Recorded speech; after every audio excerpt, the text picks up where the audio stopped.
What is up, everybody? Alright, you know what, chat? We're gonna get one copy of Achilles if it kills us, because that'll give us enough coins to take him to 120 and get all of his passives, I'm pretty sure. And if it's not, I can always pick Achilles for my free 5-star, because I've actually never done that. So let's just get that out of the way before we attract any unwanted attention. Not a whale stream, by the way. It's all free SQ. Although actually, I didn't look, but I might have a little bit left over from like GSSR a long time ago or something, but I don't think so, actually. I haven't done GSSR in so long.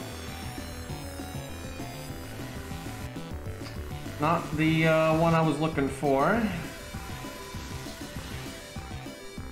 Oh shit, my ult account didn't have Zhu Fu. Okay, well that's a good reason to roll, to be honest.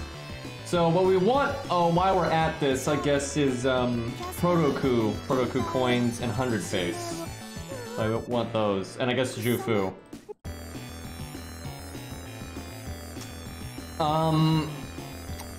Why couldn't this be my main account and then that be Coup, right? Because I need 2 more Coup copies to be 120. I've been stuck on that for a really long time.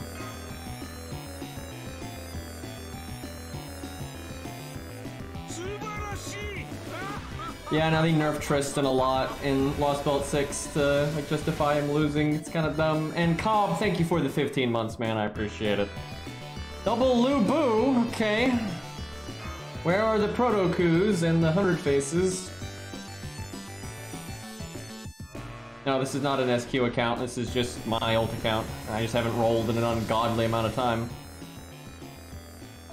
But yeah, you can see it's all free SQ. I mean, I stream this account all the time, so people over the last, like, I don't know, year and a half, people have just seen it slowly rise. And, you know, I rolled on Constantine, but I had so much SQ that didn't matter that much. No! No! Oh my god! I want to just... If I just had that on my main account... God damn it, dude. Oh my god, that's like the exact thing I want on my main account. I would use so much of the SQ over here to just transfer that over to my main account, dude. Damage. Yeah, that's appropriate voice slang. God damn it. I like how we got double Hector too.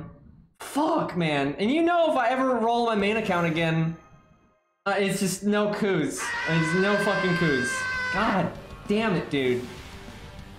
Like 2-in-1 roll. Okay, another one of those. Man, where are the, there's the Proto-Coups and the 100 faces over here. It's very frustrating. Okay, yay, spook. Statistically unlikely. Oh, you just get 2 5-stars in one roll, which almost never happens, by the way. Well, there we go. Alright, well, we got our Achilles. Should be enough coins for anything we need now. And a random Orion that we don't need. So we got no Proto-Coups and no 100 faces during any of that. That is unfortunate. Okay, let me check my coins here. Yeah, dude, I hardly ever get double SSRs. In all my time playing all my accounts, it very rarely happened for me, so... Okay, so I don't have his 3rd passive. Let me see what the hell it even is. I feel like it's gonna be like Archer because of, you know, Chiron and all that. Yeah, it's Archer. I mean, it's not really that good. It's good for farming. I mean... Yeah, I just got an Achilles. Yeah, I just got Achilles. But I could get another Achilles for my free 5-star. Yeah, I should probably get it. And I could probably get Bond too. Let's see. Yeah, he's not at Bond 11, so yeah, it's probably fine. I don't think I need another one. I think we're good to go. Let's see how many coins we have though for our 3 stars. Unfortunately, I don't think that many. Because I've only rolled just there and then on Constantine, and that's it. That's all the rolling I've ever done since they added the coin system. Let's see. The Cou's at 120, so we'll grab his anti-berserker. That's too good. So the thing is, I rolled a lot more on my main account since the coin system was added. And so, first off, when the coin system was added, my main account had more SQ saved up than my old account did. It had quite a lot. And I've kind of jumped at just any... I've rolled on some pretty whatever stuff just because I wanted chances to get coup. And I just haven't gotten them in forever. Like, I've used, like, well over 1,000, like 200 SQ if you combo in, like, the summon tickets and stuff. And I haven't gotten a single copy. So just bad fucking luck.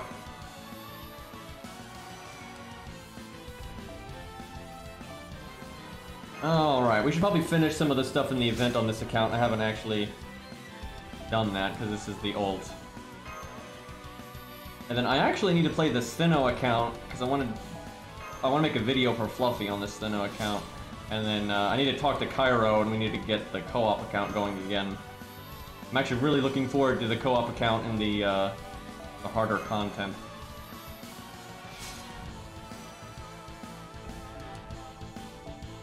Yeah, I think they're going to pick Aphrodite for the Road to Lost Belt 7. If you look at the picks that they've done for the other ones, that's just kind of the thing I feel like they're going to go with.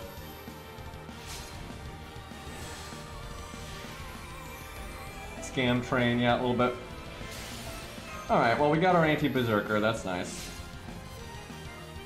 Always good to have. Alright.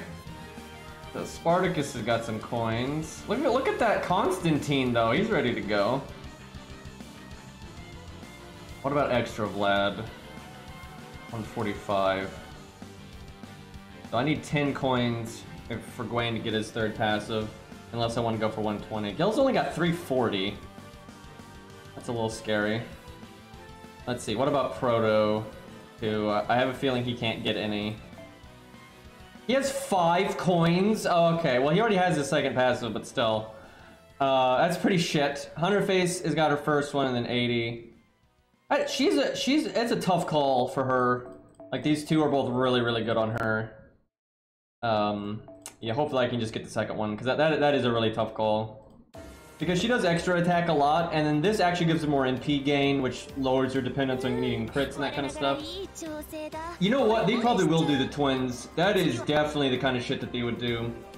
Because they weren't that hard of a boss, and then you give them a billion HP, and then it's like, oh, it's a thing now, right? Yeah, that is definitely the kind of shit that they would pull.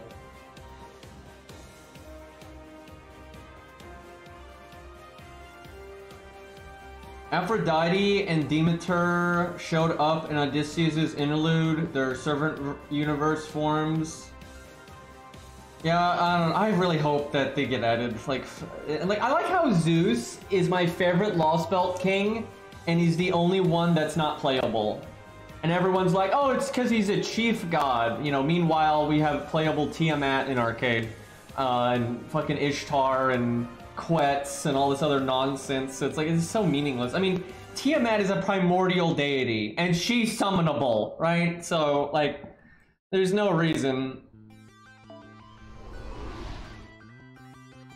Super Romulus isn't like that ridiculous because he's kind of just a deity, right? And we've I mean, technically that is against the rules, but we've summoned so many just a deities before that no one's gonna bat an eyelash at that at this point.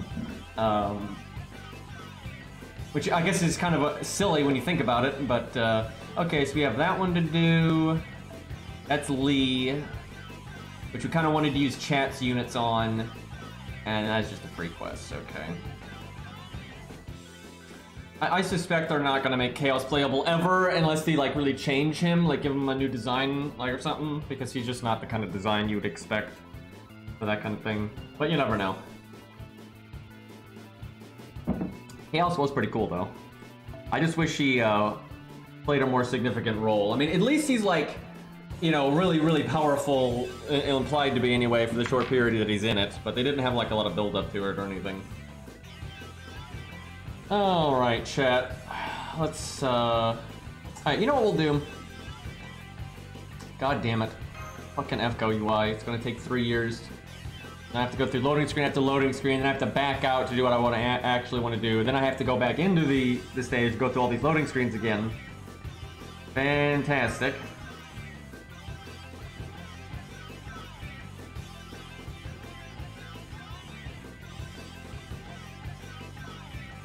I mean, pretty much any phone game can be played on PC these days. And, you know, they don't normally have a lot of support for it. Like, only a few devs actually bother to support emulators and stuff like that. A few of them do, though. But some of the games are starting to make proper PC clients, and I think moving forward you're going to start to see more of that. I'm actually surprised it's taken them this long. I mean, it's pretty much free money, and reaching more people the better, really.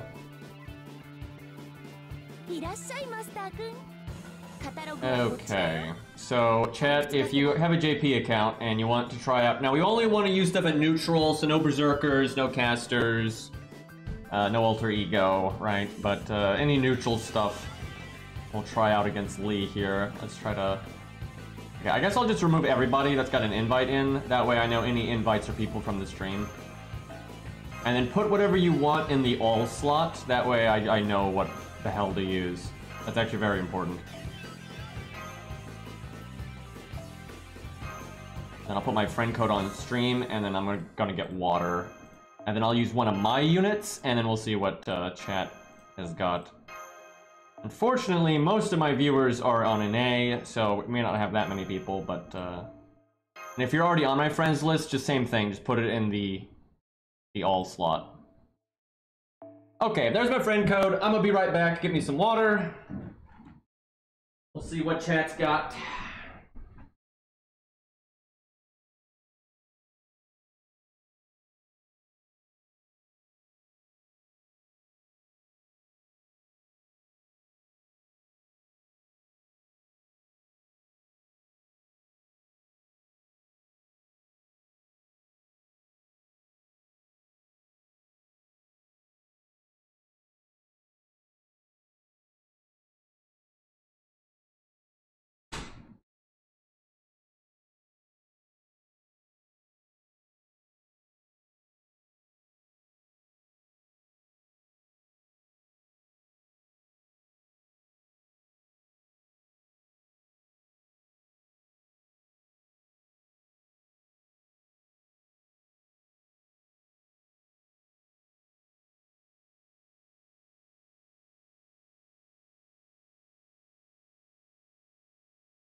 Alright.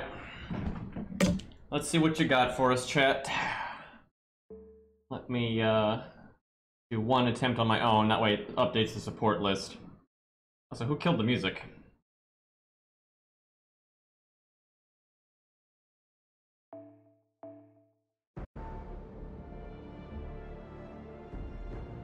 There is an anti-human command code, there's just no reason to use it.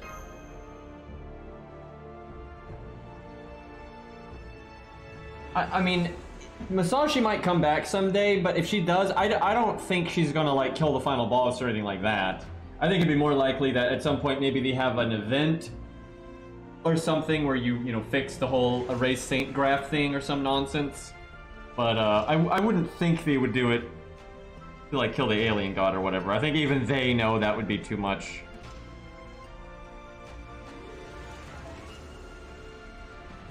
I tell you, this should mean something in terms of, like, knowing I'm not biased, right? I'm not much of a Masashi fan, right? I don't, like, hate her, but, I mean, I've really never been much of a Masashi fan. And I don't really agree with a lot of the hate Masashi gets. Like, what I'd like to see is actually just more characters get more of a character arc in FGO, right? I don't think it's really a problem that she was a reoccurring character and got to do stuff. I mean, that's fine. Like, that literally never bothered me.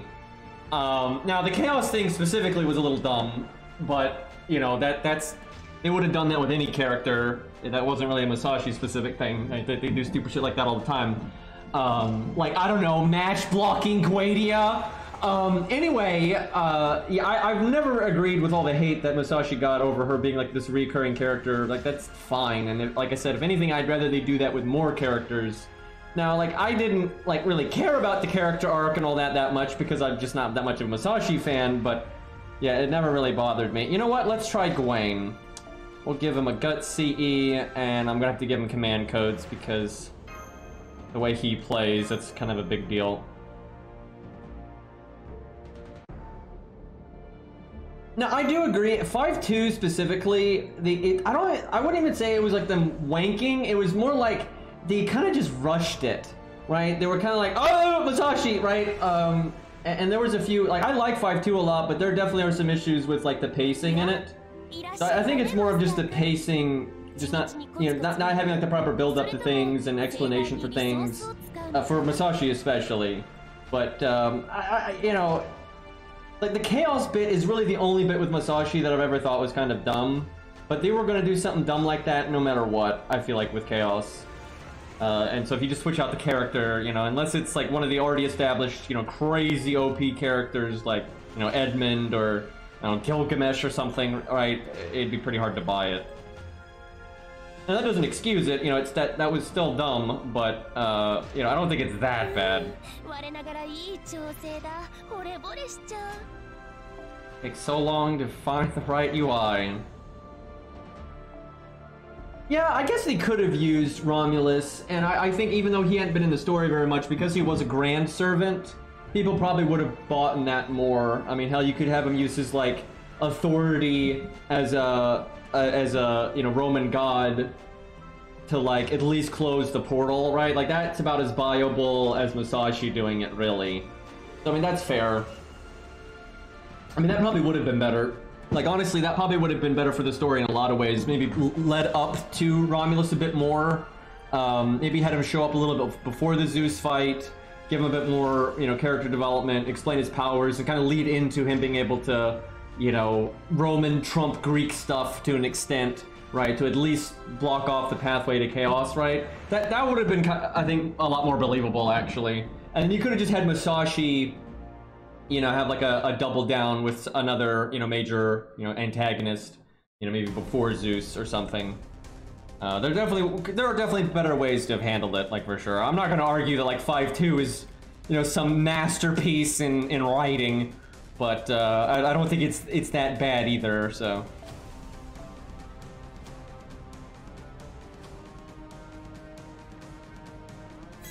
And it would have been nice if Romulus got to do more, because, you know, I think Time Moon even saw it as, you know, we did Romulus kind of dirty.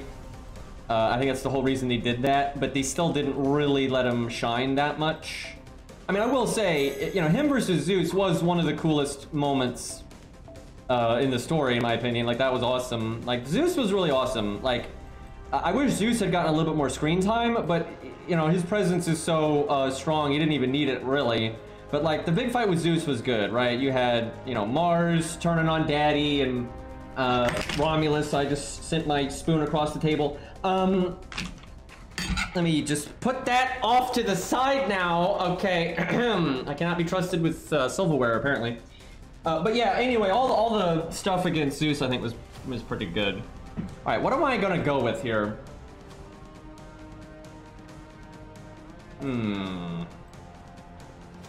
Spoon-chan, yeah. If I ever use my art card, it's gonna be to, like, do one rainbow chain where I'm trying to get my NP as fast as possible, so I guess I do this. What about healing or crit down? Or I think he has debuff immunity. Yeah, he does. He's got an attack up. I don't know. Maybe we want, like, Star Bomb, anti-mail. Star Bomb on Buster is not half bad, because then if the other one is Star Absorb, you are fairly likely to get crits. Could do that one so you get rid of the attack up. Alright, yep, that's what we'll do. Missing out on one star that way. And then instead of Star Absorb, I'm just going to do anti-mail and hope we get lucky.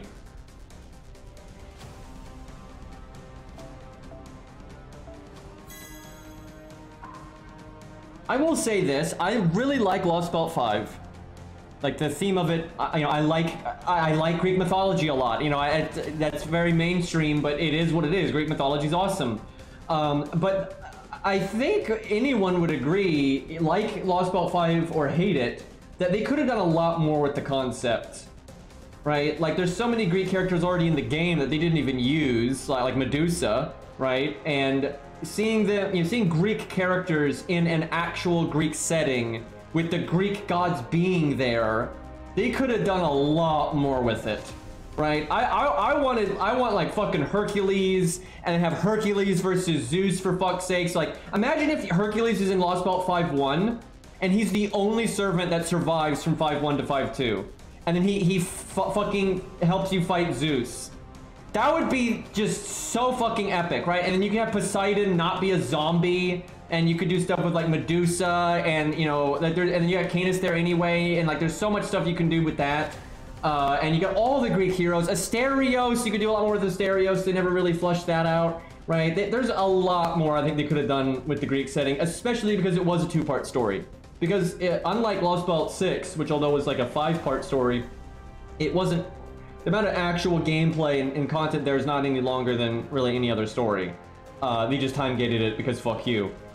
With Lost Belt 5-1 and 5-2, you know, there's way more total content there and like bosses to go around and that kind of thing. So they could have done a lot more. And Greek mythology is just so rich and it's so famous, it like deserves that kind of extra, you know, special treatment in my opinion. So yeah, I think they could have done a lot more with it.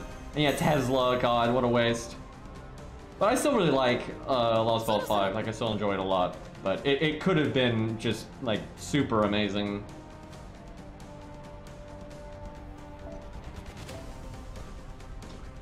Alrighty. Like how we've had to go through that stupid story segment like 5 times. We have to go through this loading screen over and over again.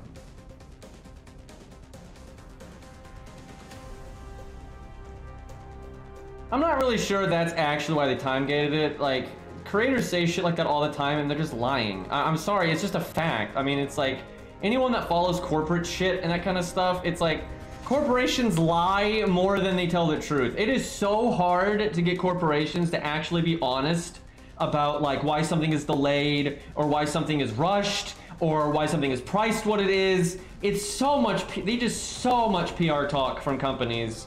And Japanese companies, I have to say, are actually even worse about it. And not that North American companies are good about it, but I mean, for fuck's sakes, like what Time Moon said about why the you know, didn't release Tsukihime in North America and why it's not on PC is just dog shit, right? And if somehow that's actually the truth, then it's actually even scarier. And if Lost Belt 6 wasn't actually ready, then they shouldn't have released it. Like, obviously, right? Just you know, rerun one of the 1,000 events people desperately want you to rerun, and then, you know, do it a month later, a week later, or whatever. That's actually something I'm really annoyed with FGO.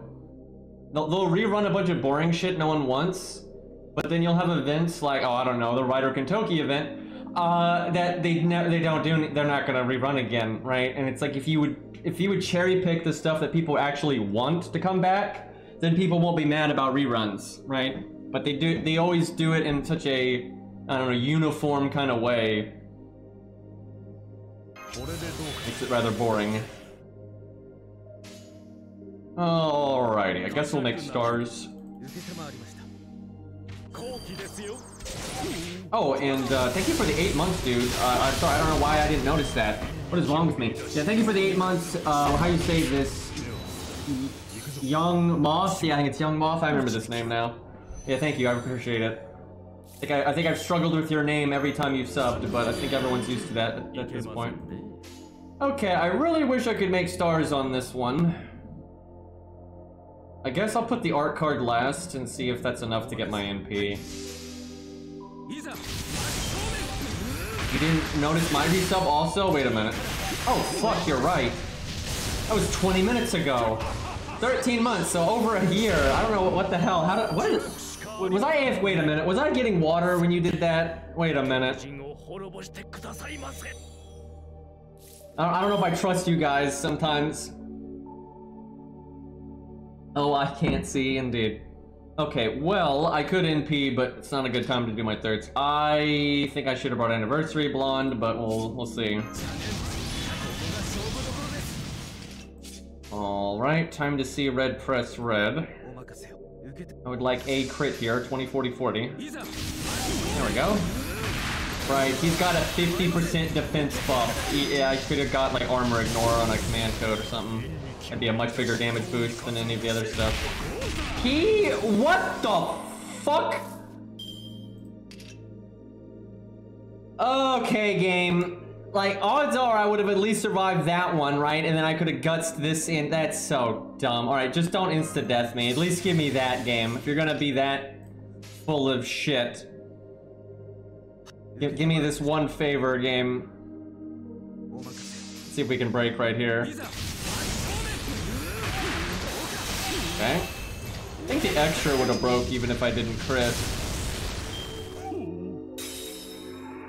Nice sun buff, nerd. He doesn't have insta-death up, and I don't think Gwen has a particularly high death rate.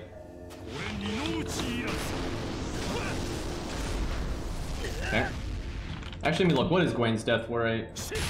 It is 21%, so yeah, it'd actually be pretty unlikely for us to die there. Oh, I forgot about... I fought this stage so wrong. Yeah, we got that NP down now. Well, I don't think I even used my NP then. Okay, so Atlas is not right. And then armor ignore command codes is better than the damage up command codes. And then yeah, anniversary blonde because guts is better than invulnerability. And nice crit, champ. I actually think he might be able to beat this, but I don't know if he could do it reliably. But I do think he could do it on a good run. But changing the command codes and the mystic code will help quite a bit.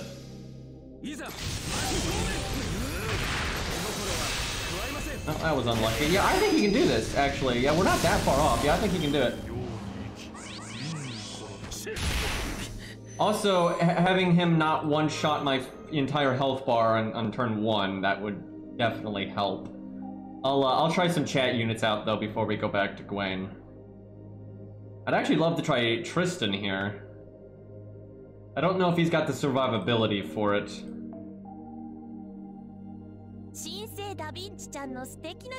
Alright, we only got 7 invites, not too many. Although some people are probably already on my list. Alright, so we got that thing. We got Crazy Eyes, Big Gareth. Okay, no alter egos. Although they might have it in one of the other slots. Because you have 3 slots. Okay, no berserkers. Oh, there's Tristan. Kinda want to do that because I just said that. Jesus, I hate Astolfo, but I do kind of have to respect the effort. Okay, yeah, I have to respect the effort. This is 120, and look, we got the armor ignore. We have all 3 armor ignore command codes, right? Like this man is ready. Okay, yeah, I gotta respect that kind of effort. That's commendable. Before we do that, though, let me go ahead and change my Gwen's command codes so I don't forget. Yeah, but yeah, that's like maximum trap right there. I think I still bring 1 star bomb. And maybe not the attack removal one, I think just the 4 stars.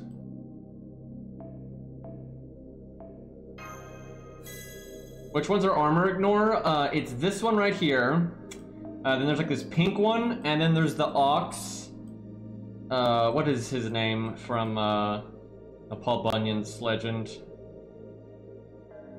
I forget his name off the top of my head, but yeah, those are the 3. And there being 3 is, yeah, here's the other one, this one. And this is the first one you get on NA.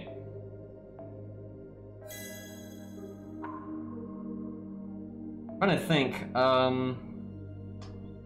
I guess I just put the other one on the quick card. I probably won't use it, but in case we want to do a rainbow chain. I think the 1 star bomb is still worth it.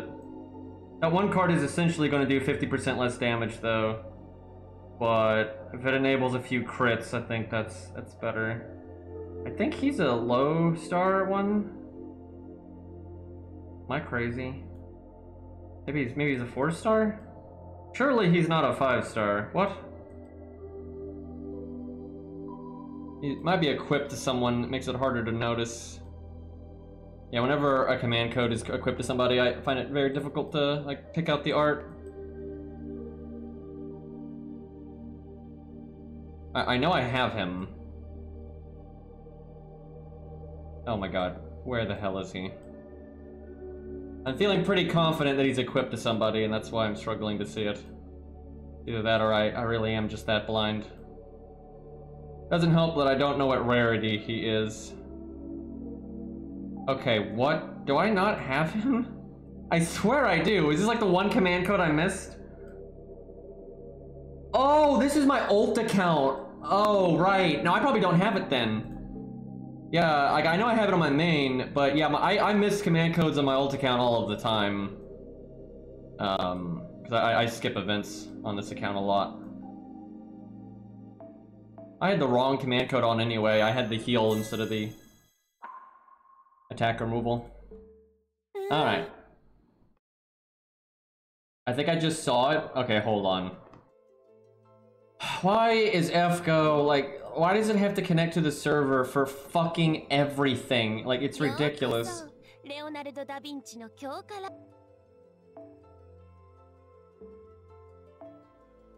This UI. Why did Poi have to say that? I was just content with my ult account doesn't have it. Okay, I'm literally checking every command code one at a time here.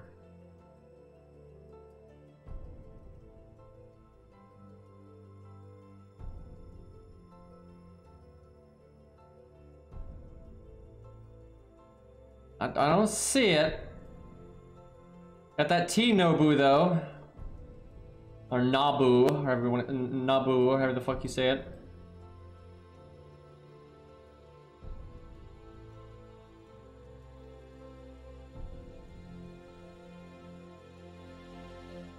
The 5-star? Okay, that makes me pretty confident that I don't have it on my ult account. Okay. Yeah, no, Poi is just debating me. We don't have it. Dude, I love so many of the mini Nobu animations. Like, the cannon shot is so good. Everything with the T1 is good. The fucking Shin Godzilla laser spam one. That one is surprisingly awesome.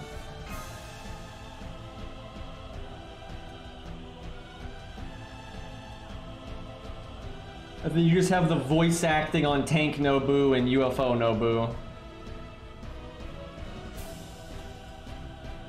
Oh wow. Okay, I'll do William Tell too. The Dachi hasn't been here in a while, and he's one. Look at these guys with their command codes. Yeah, we'll do these two.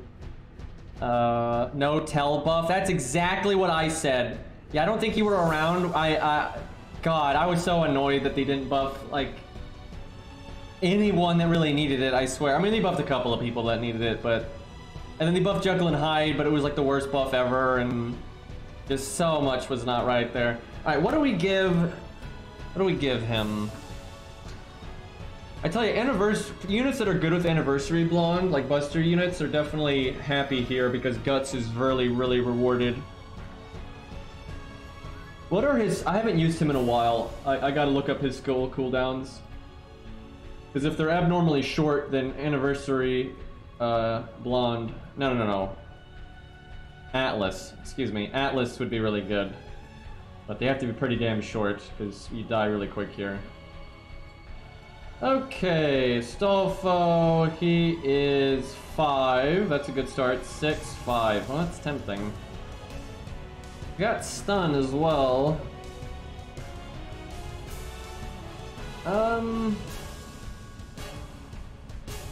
I mean, if you get lucky, this is really good. Let's see, can you preemptively cast... I gotta plan this out. So it's chance to stun, and the evade lasts 3 turns, so you could cast it preemptively. You know what, I'm gonna try Atlas. It's a little risky, but I'm gonna try it. Try to get the second skill twice.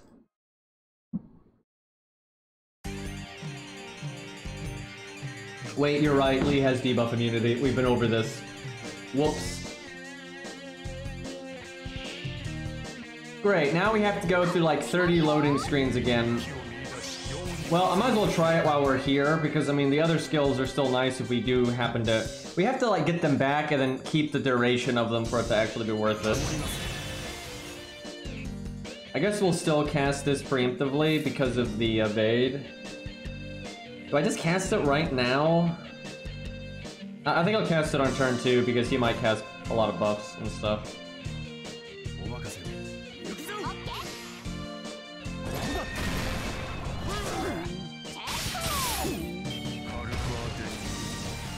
Okay, don't do that later. You can cast it now, though.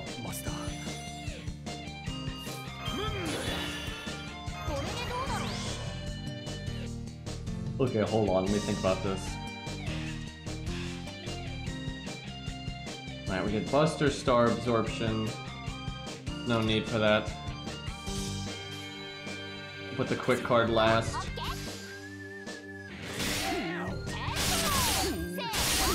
Okay, got lucky crits, I like it. Fucker evaded.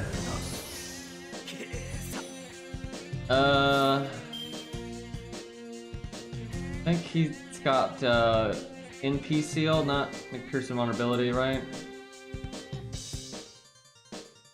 Fuck. That sucks because then I have to delay.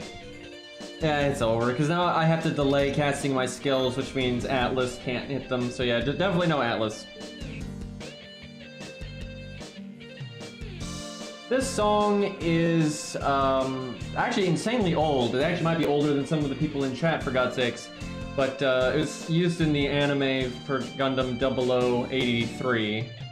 But this is a remix of it from Super Robot Wars.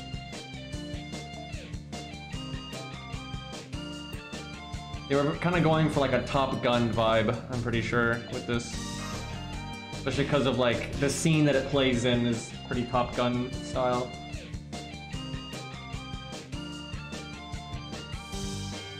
Do you think Richard will be the New Year's servant? I mean, it's always possible. But I mean, they could add Richard whenever the hell they wanted, right? It doesn't really have to be for that specifically. But with them doing the Fate Strange Fake anime, I think that increases the odds of him getting added, you know, within the next year. And certainly New Year's is a time that they might do it. Yep, new Gundam aired last night. I watched the first episode this morning. Very minor spoilers, so if you're planning on watching it, you could mute, but I'm not going to spoil it. Nothing that crazy happens in the first episode. But, you know, it's okay. I'm a little worried about two things. So, one, they did episode 0 a while ago, right? It was like a prologue episode. And in the prologue episode, they barely used any CGI. It was mostly proper animation, right? They used a little bit of CGI. It was mostly proper animation. And in the first episode, although they still do proper animation, they used a lot more CGI for like the mechs and stuff. So that was kind of disappointing. Feels a little jebaited. And you know, I get it. Mecha is the hardest thing to animate, period. Like, it's just full stop. Mecha is the hardest thing to animate. It is so difficult. It is so time consuming. But it's just really sad to see Gundam, which has always been like the series that put in the effort and animated it anyway, right? Now that they use CGI so often now. They're still hand animated, or, you know, typical animation style for a lot of it. But there's a lot of CGI too. Like a lot, so. Yeah, it just sucks, man. Like, I wish they would just put in the effort, hire the anime. It looks so much better when you do it the legit way. And you look at, you don't have to watch the whole thing, but look up like a fight scene or like the intro scene from Gundam 0083, right? That's hand animated, not even computer animated. It's hand animated, and it just looks so much better than like the CGI stuff. So it's just disappointing. So anyway, yeah, it feels like they kind of debated us with them not using a lot of CGI in the episode 0, and then bam, there's lots of CGI in episode 1. So that kind of sucked. It's good looking CGI though. I'll say that. Like it's way better than a lot of other CGI mecha I've seen. And also, I'm hoping this isn't going to be a permanent thing, because it's not a thing in episode 0, and you know, they kind of seem to be doing a growing up thing with the main character. But like, they're in like a school setting, and it feels like fucking Fire Emblem. I swear they must have started pre-production when Fire Emblem's 3 Houses got so popular, because they have like all these big companies. There's like these like 3 or 4 big companies, but but they all go to the same school and blah blah blah blah. And it's just, I'm like, what the fuck? This is Gundam. Now, I don't think it's going to be like the meat of the series. At least I hope not, because I figured they're going to, like, you know, have more serious stuff happen. But that whole school thing in Gundam is like a gimmick, and like Gundam's never really been done like that. And again, it just feels like them trying to be like Fire Emblem Three Houses, and I'm just like, this is dumb. But yeah, we'll see. But I mean, you know, I'm being kind of negative, but there, you know, the show looks fine. The mech designs are interesting, right? So we'll just have to see. You know, so little has happened that there's not a lot to say yet. So we'll just see. Okay, so we got a Brave Chan on turn 1, which is good. We will focus on Stargen. Oh yeah, spoilers are over. And like I said, that wasn't exactly much of spoilers anyway, because not much has happened, but...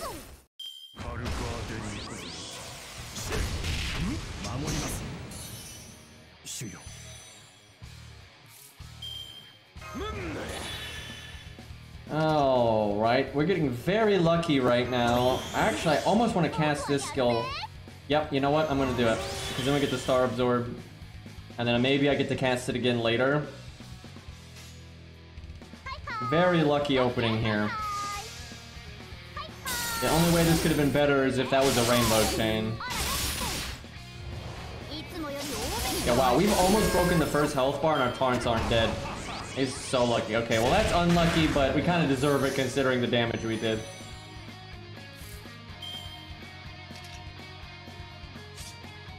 I don't think there's any reason to Rainbow Chain, so I'll just quick. I figure Cairo's watching the anime right now. I'm actually really looking forward to hearing everyone's opinion. I'll try to play some Gundam Evo later. I need to stream that game at some point, but okay. That was so lame. He just fucking... Like, we had all evade there for all that time, and then he just... Okay, so what I gotta do is we gotta evade the NP, so we still have it, not get insta-deathed, and then have him not do 6,500 damage. That's how we turn this ship around. And if that doesn't happen, we're dead. I'm not gonna lie, Lee is pretty tough at neutral. I mean, there's not much reason to do the challenge quest. I've already made a video for it, and I made a pretty satisfactory video for it, and there's not a lot to play around with. Like, oh man, you buff stack and kill her. It's just not a lot to it. I'm pretty happy with the video, so.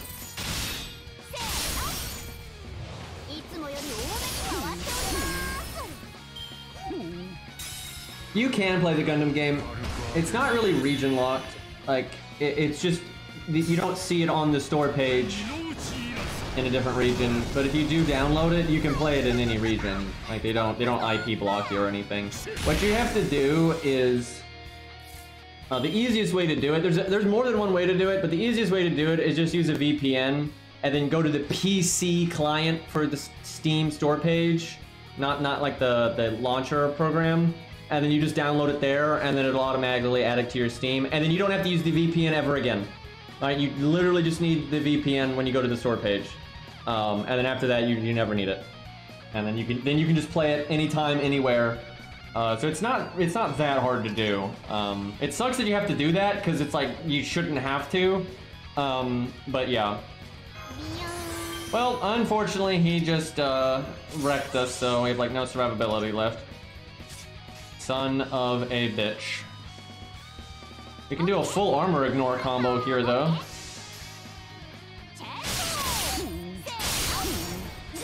Honestly, that is excellent damage. Being neutral and all that.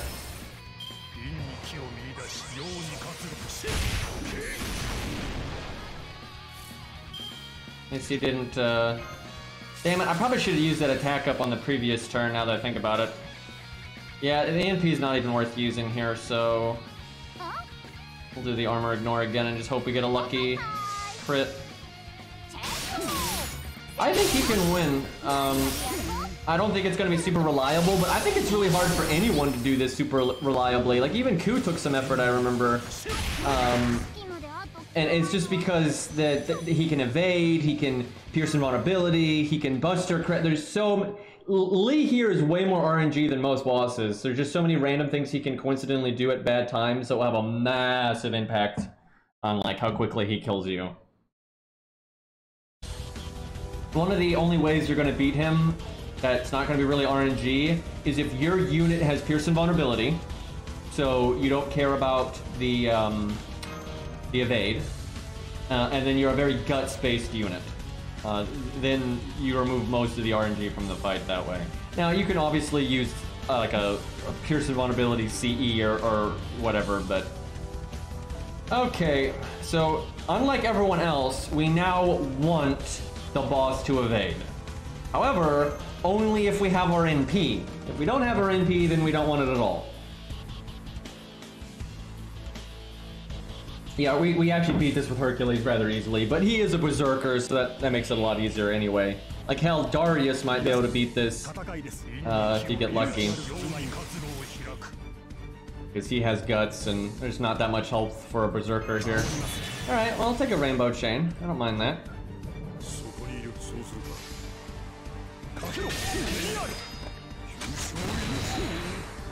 Granddad William Tell here.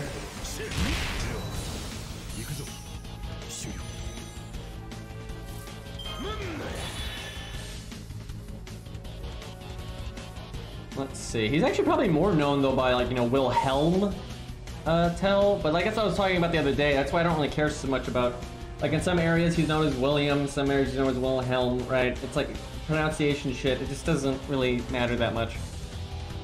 I guess I make stars and get my NP no matter what. That's pretty good. That sets us up. We want the boss to evade here. Yes! Oh, baby. There we go. Alright, let me think about this.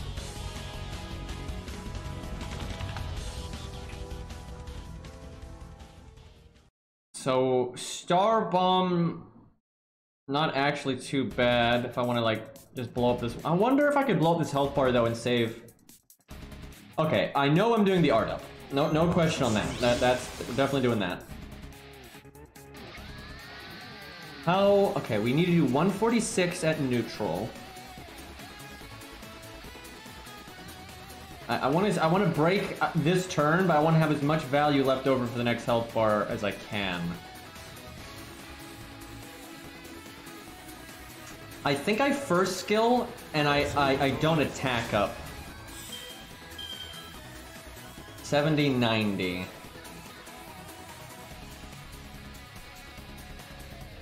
Okay, Dechi, I need your opinion. Do you think we need the crit buff? Because I'm not gonna lie, chat, I'm not super familiar with 120 William Tell damage here. I'm thinking we don't. If we land the 70 and 90, I think we can break without doing the crit up skill. Because, you know, 146 is a lot, but we're at 120.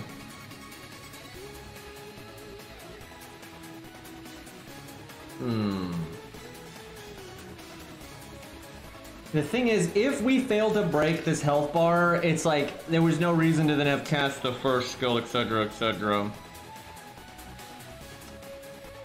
I'm gonna say he's got it. I mean, we're 120 for God's sakes. I think he's good. Yeah, that's what I'm leaning towards. We got armor ignore. Wait a minute though, our NP doesn't have armor ignore.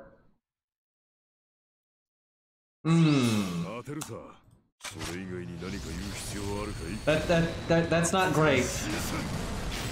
Oh, it's still okay damage. No. We needed the crit buff. And even then we would have been pushing it, but I think we might have just gotten it. Shit. What do you mean? Not that it mattered. He was just gonna kill us anyway. Whoops. Yeah. Oh my god, he just did like 25k damage to us or something.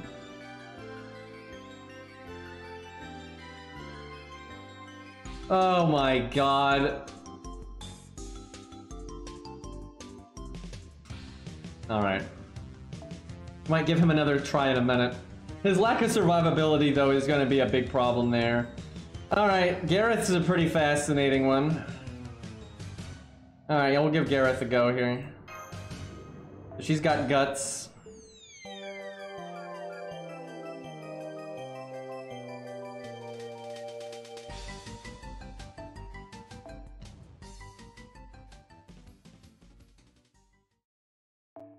Dr. Mario theme. Chat, I'm gonna take advantage of my unlimited channel points.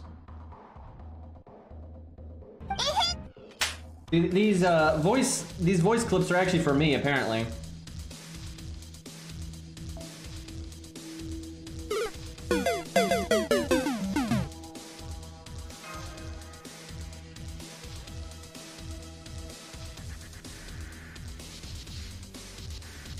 By the way, chat, I like how the phrase "an apple a day will keep the doctor away."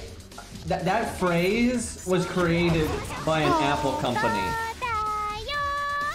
So, I don't know, chat, I think there might be some invested interest here, right? Some conflict of interest, if you will. I don't know how scientific that actually is.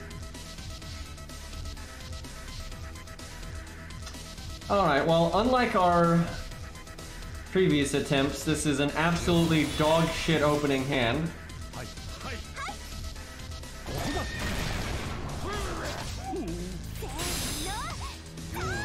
Like, the whole concept of, like, diamond rings to signify, like, an engagement, that was created by jewelry companies.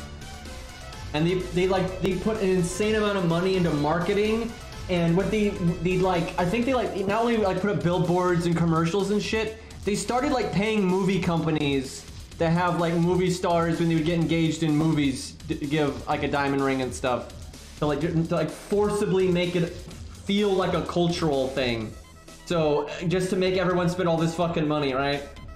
Like, it's just the amount of stupidity, like the fact that like so much of humanity like falls for this shit, it's just kind of sad, right? You have these companies just spending a bunch of money to like, you know, just do marketing, and then you have idiots thinking it's like actually like some culturally significant ritual, right?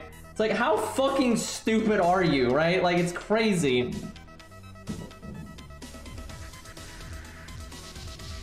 Now, Raid Shadow Legends definitely put a... I got contacted by them again recently. And they're trying to get me to, you know, do a sponsored bit. And I was like, nah. I didn't even respond. She just ignored them.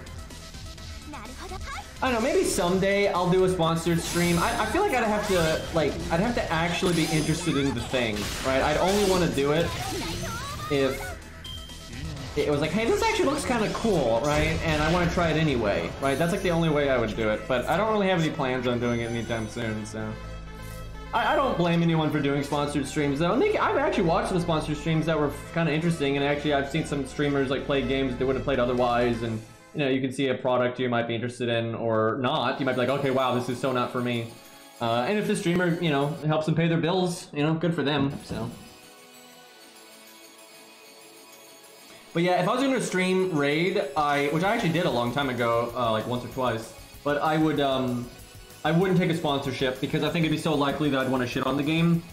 That I don't want to have like a conflict of interest there. I'd really only want to do a sponsored stream, like I said, if it was something I was wanting to give a fair shake of anyway, and like it just, you know, I was like, hey, this looks, you know, interesting to me, right? That way I'm not gonna mind doing like a sponsored thing of it, and if I can't like shit on it, it's not a big deal.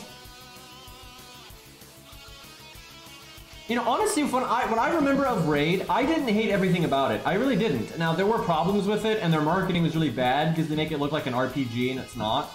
But it had okay boss fights and stuff. My issue was it had some grinding that was just completely unnecessary to the game, and there was like some hoops to jump through to get to those boss fights that were interesting.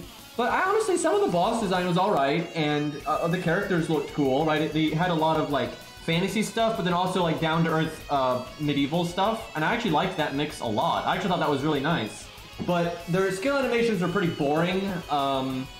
And again, there was just more, when I saw of it, there was just more farming in it than I cared for. I felt like it was unnecessary. But I never thought like Raid was like the worst game ever. I just thought they've always marketed it wrong. You try to make it look like this big ultimate RPG experience on phone, and it's just not that. Like, it's not. It's a lot like Epic 7, to be honest. But legitimately, I do like the character design. There's a lot of like just dudes in armor, right? I'm okay with that. Alright, so we have Pierce and Vulnerability. Now, we don't have our buffs though. But I think what I do is this and this. And you know what? Fuck it, we'll do this too. Let's try to just break right now. I wonder if she could do a rainbow chain, because doesn't she have armor ignore on her NP? Am I crazy? I know she has Pierce and Vulnerability. I brain farted for a second there and I couldn't remember how to spell Gareth, even though it's super easy to spell, but I got it. Okay, she does not have armor ignore, she does reduces their armor. Okay, so I don't think I can do a rainbow chain. Well, I'll actually be lucky if the Buster is enough.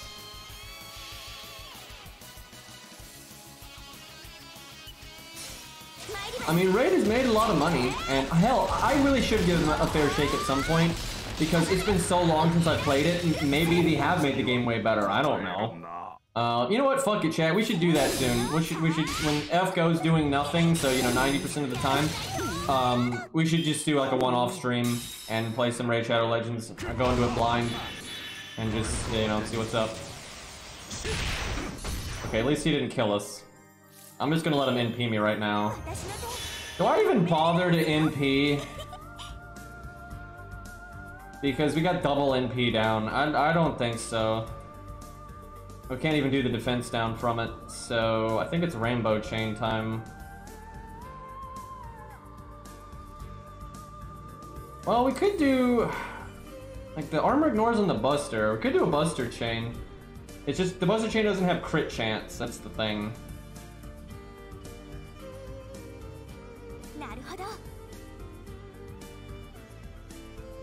We do that.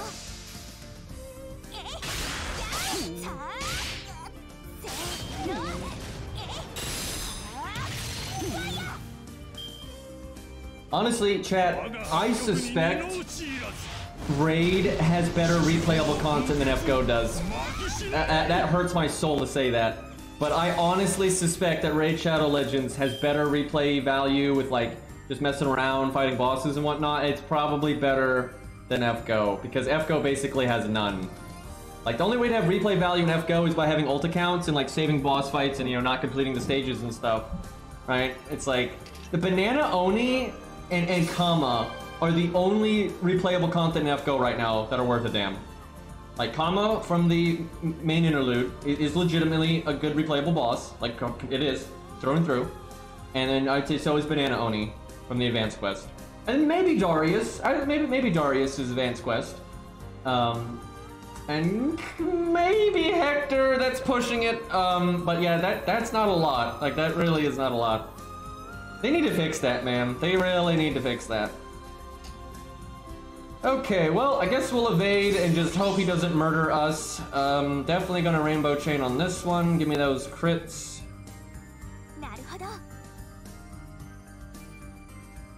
We probably should have put armor ignore on the art or the quick. I think only one on Buster. Because we don't want to do the Buster chain, unfortunately.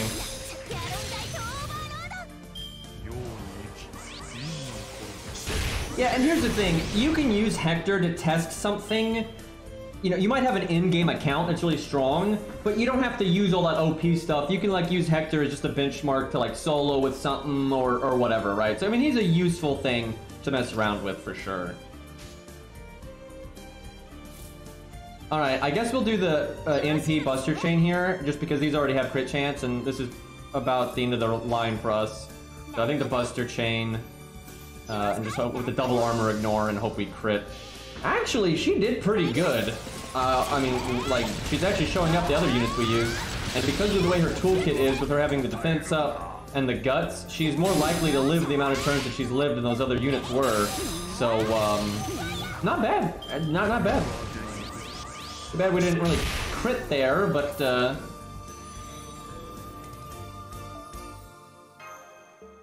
I think eventually FGO is going to get some good updates. Like, I think Lasagna is going to start trying to make the game more modern and stuff. We'll just see if they do. I'm just worried their idea of like replayable content is going to be Grailfront, and I'm just, oh my god, I could not be more against that. I think that's just a terrible idea. Like, Grailfront sucks. It's so much worse than like actually fighting a real boss, right? When you're sitting down and actually fighting a good challenge quest or a good boss, it's way more fun than doing a Grailfront. Not quite 10-10-10 there. 102 though. All right, let's try Tristan, who I think is just gonna die too fast. I think that's what's gonna get him. But then we'll try Gwen again.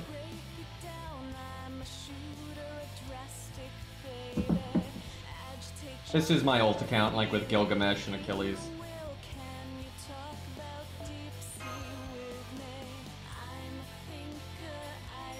I do need to actually beat this stage though. We're kind of dawdling.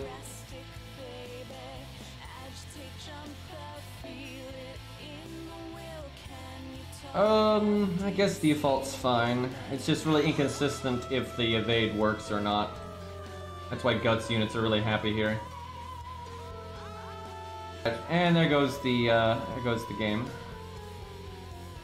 Crashes a bit on emulator. I don't have, it doesn't crash on phone for me anymore. Like, they seem to have fixed that. The problem with it on phone is it's really hard to stream it. Yeah, they do have like a raid sponsor on BlueStacks. I need to try FGO on LD player. I need to see if that runs better, because Arknights runs way better on LD player than BlueStacks for me. So it's totally possible that FGO will run better over there. I don't even know why I haven't tried it, to be honest. Oh, I know why. It's because we don't have an account system, that's why.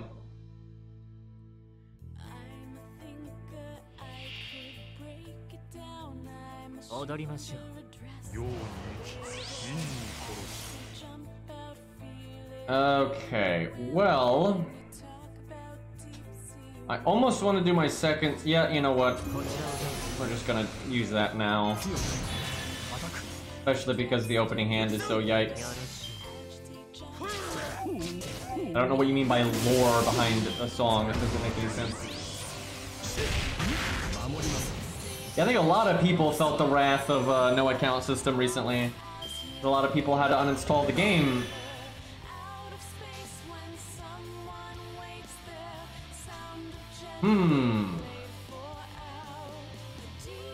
Guess I'll put quick first. Just so we get the extra crit chance. Let me switch that order around though.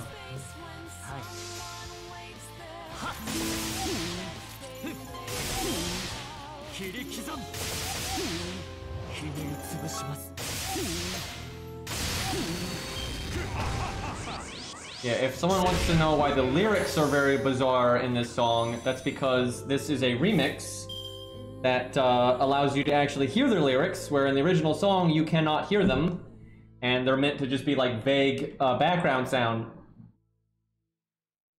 Oh, you know what? Here's what we'll do. We'll play the original song, and you'll see what I'm saying.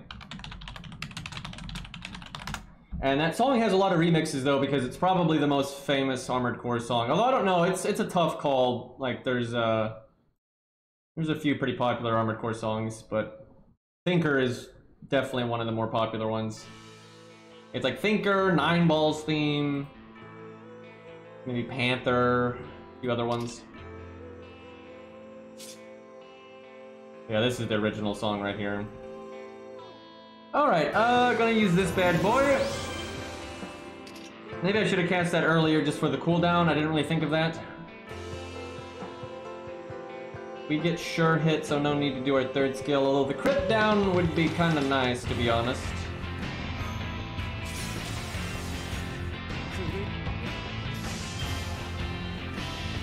Life and Ash is not actually that popular, because we kind of created the song just when there were no Armored Core games being made.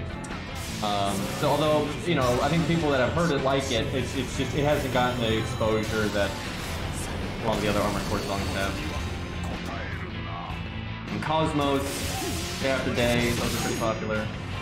But Thinker is really big. Come on, woo!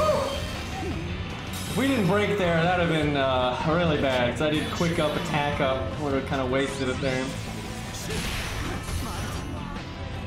Dude, this NP down is just such a shit. Okay, what's Tristan's insta-death chance?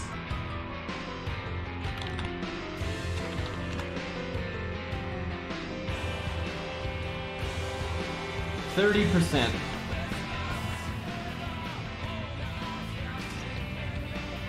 So we're way more likely not to get insta-death than be insta-death. So I think it's fine to go for it here. Rainbow Chain, most assuredly.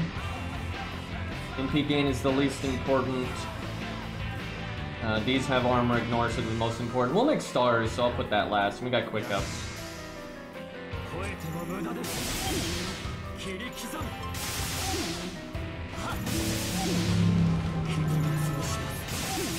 Tristan's Shrine. If we don't get insta-death, we'll be set up to have a decent run. I'm so excited though that they're finally making a new Armored Core game. I just, no! What the? Fucking... I like how we... At full health, we had evade. We were probably going to live long enough to cast our other evade again. 30% chance, by the way. Rip my boy. Yep, rip him in half, apparently. Alright, let's give Gwaine a shot at it.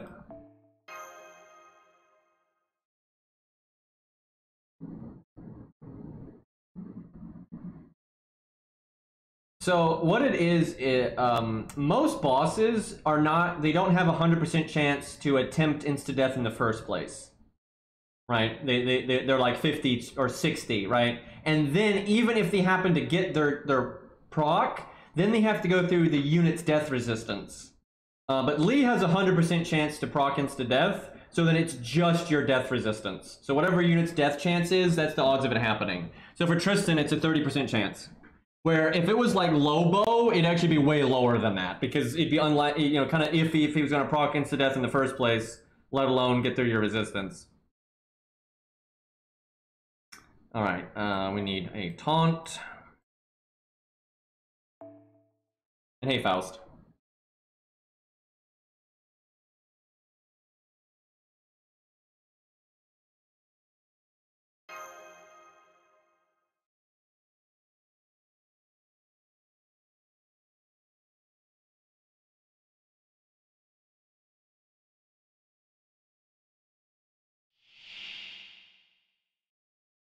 Alright, let's get the playlist working again. You know what? We'll do another Armored Core song. Here's another popular one. Or kind of popular one.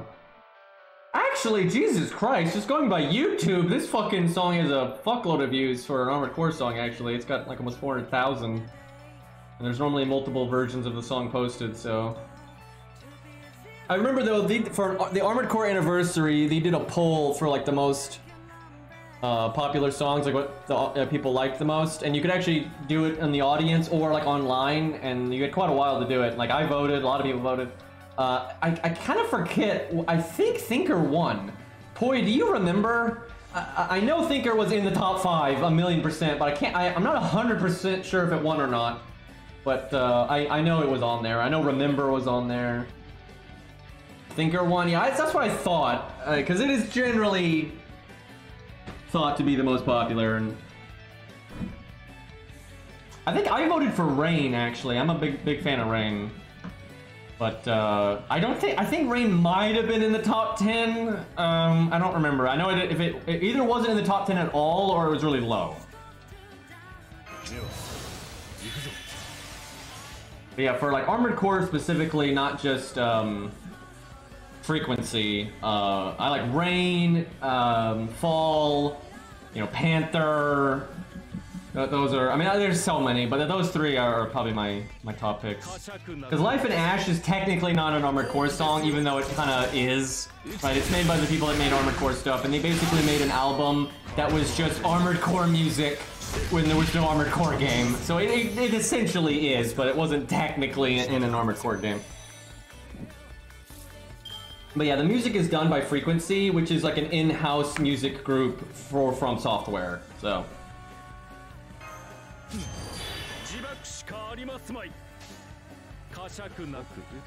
Okay, not the best opening, but at least we got stars here. Wait, did I switch my Mystic code? I don't think I did. He definitely wants Anniversary Blonde. Oh my god, we didn't even bring default.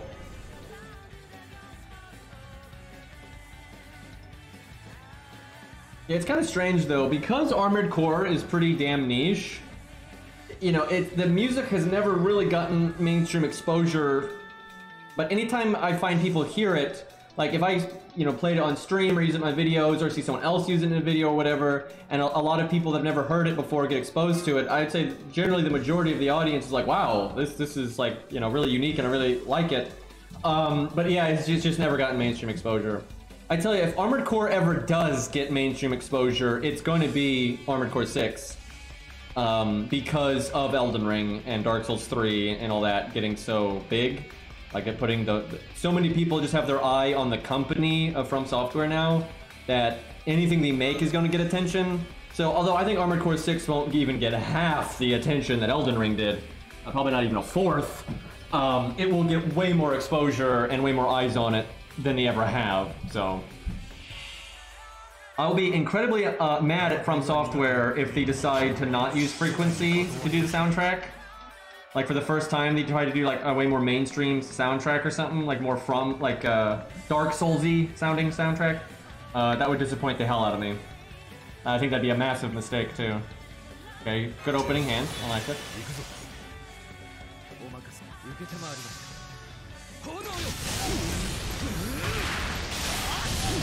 I think they like to do third-person action games, right? They're going to do more of that. But I think you're going to see a lot of stuff like Sekiro. Now, I don't mean like Sekiro in terms of necessarily focusing on deflecting or the same setting or whatever, but just how like how Bloodborne and Sekiro were kind of like these, you know, twists on the formula, right? I think you're going to see a lot of one-off titles like that.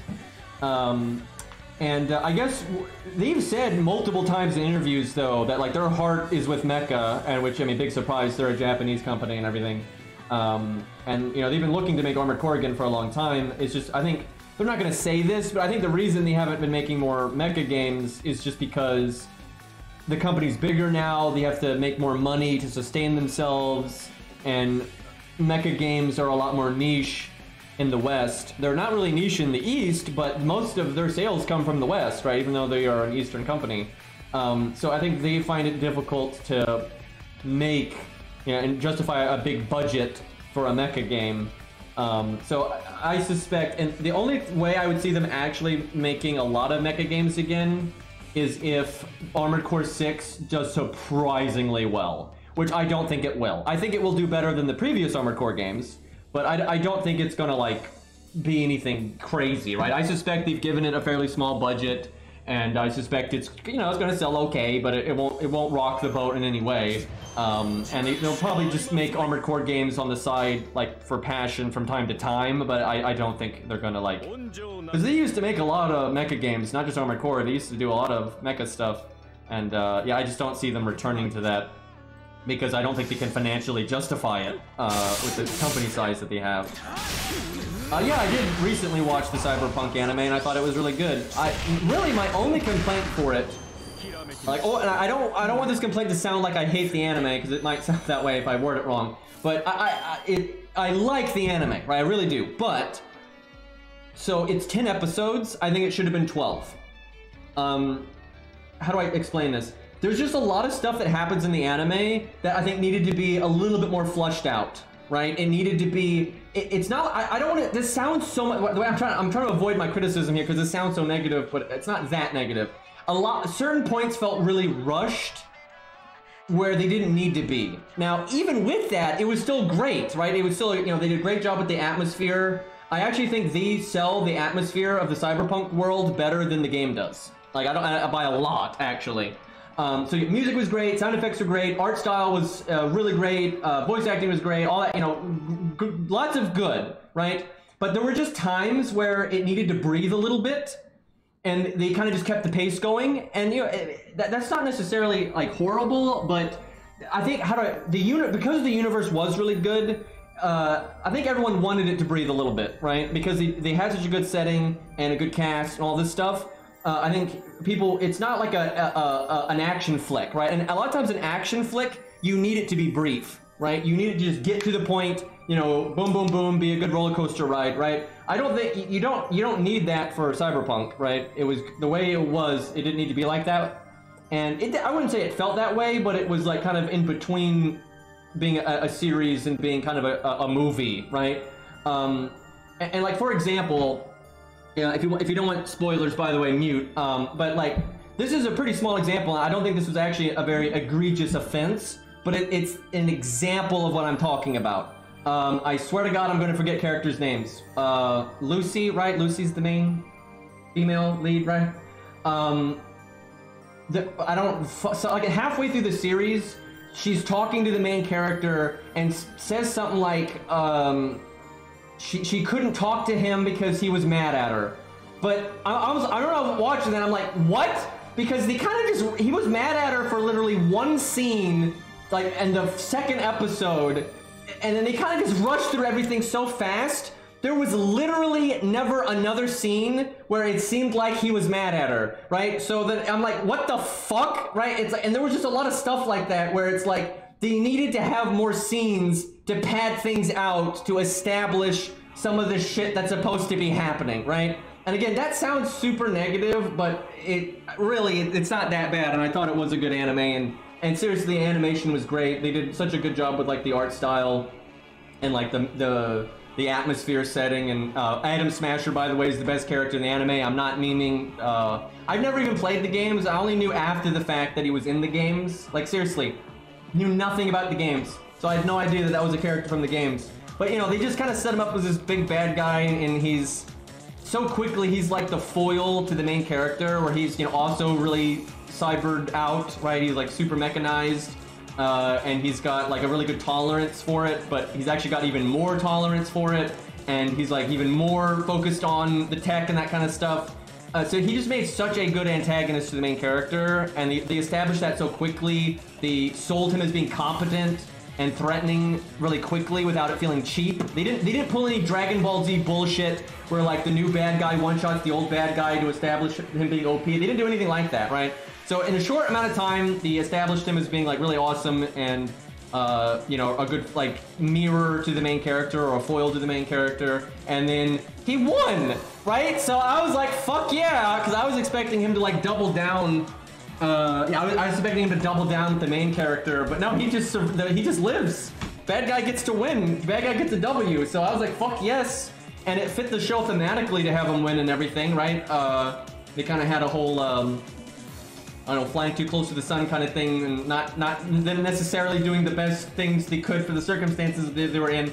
But yeah, that was great. So yeah, I liked the anime a lot. I thought it was really good. I just thought the pacing could have been a little bit better.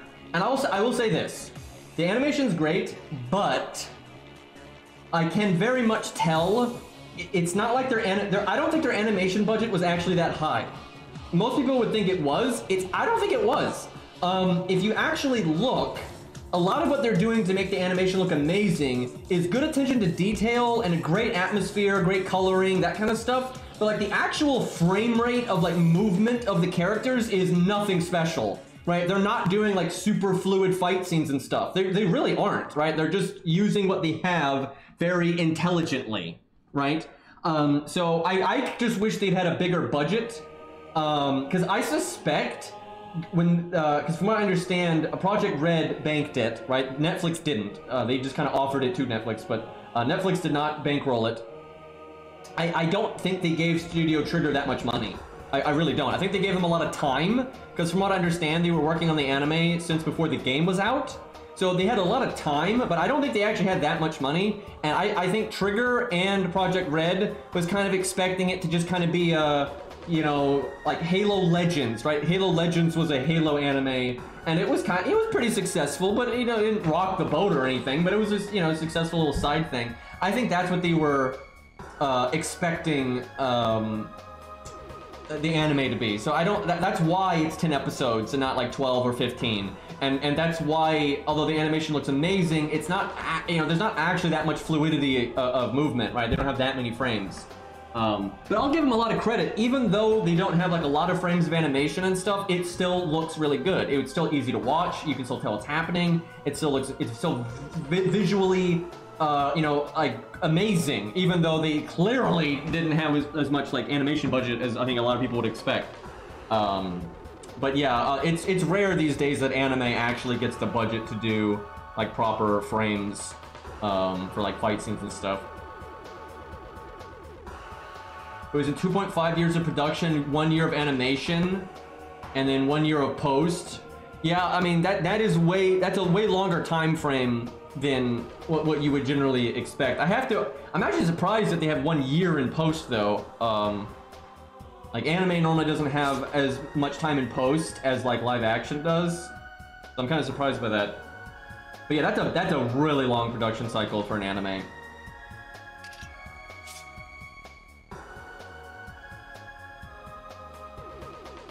I mean, sometimes, okay, even if you have the world's best budget, you do legitimately skip frames on purpose sometimes to simulate moving incredibly quickly or something very jarring. There's various reasons you might skip frames, but generally if you're like having someone just punch someone else or, you know, cut someone in half with a sword or whatever, generally if you're skipping frames, it's because of budget. That's almost always why. Like generally if you have the budget to have more frames for a straight action shot, you're going to. Now again, there are exceptions in such specific circumstances where you will, as an artistic choice, will decide to skip frames, but...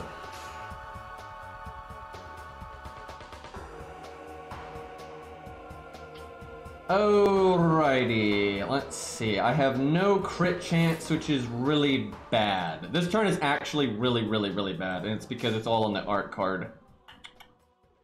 We need to break next turn, so I guess we'll just see the crit spread on that one. And if I have to, I might have to do Star Bomb. But that turn right there is actually one of the most important turns. Because if we had gotten a good turn there, I could have broken that turn. And then I still have buffs for the next health bar. Okay, at least he didn't kill us. So I absolutely must break here. I think what I have to do is not cast anything, save it for the next health bar, and just hope I crit. We gotta count on this 30-40. Actually, I think he actually would have done it without the crit. I think the extras still would have done it.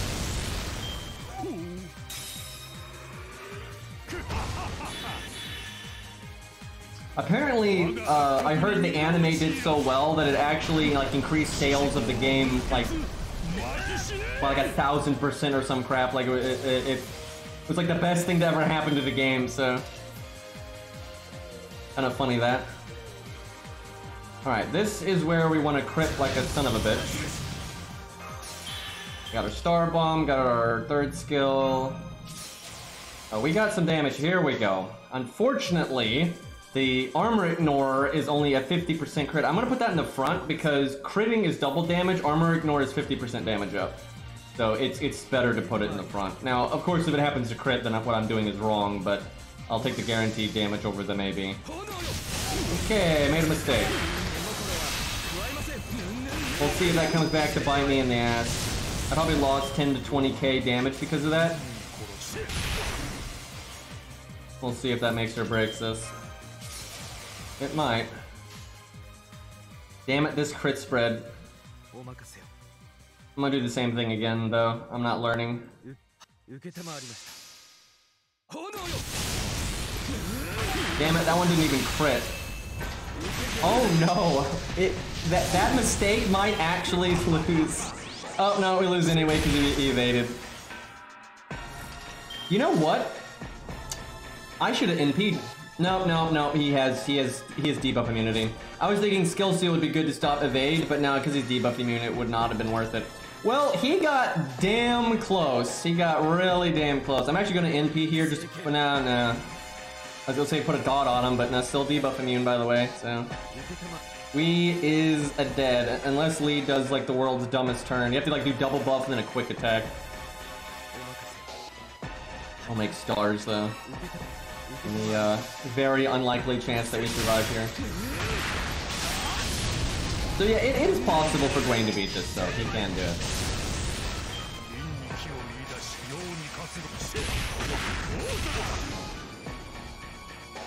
Huh. Well, how about that, chat? I guess we'll just beat it, because I want to move on with the event. But that was obviously kind of fraudulent at the end there.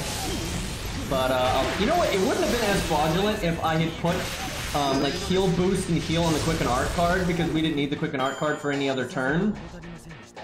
And if I healed there and had like 5,500 health, it'd be more reasonable to have survived.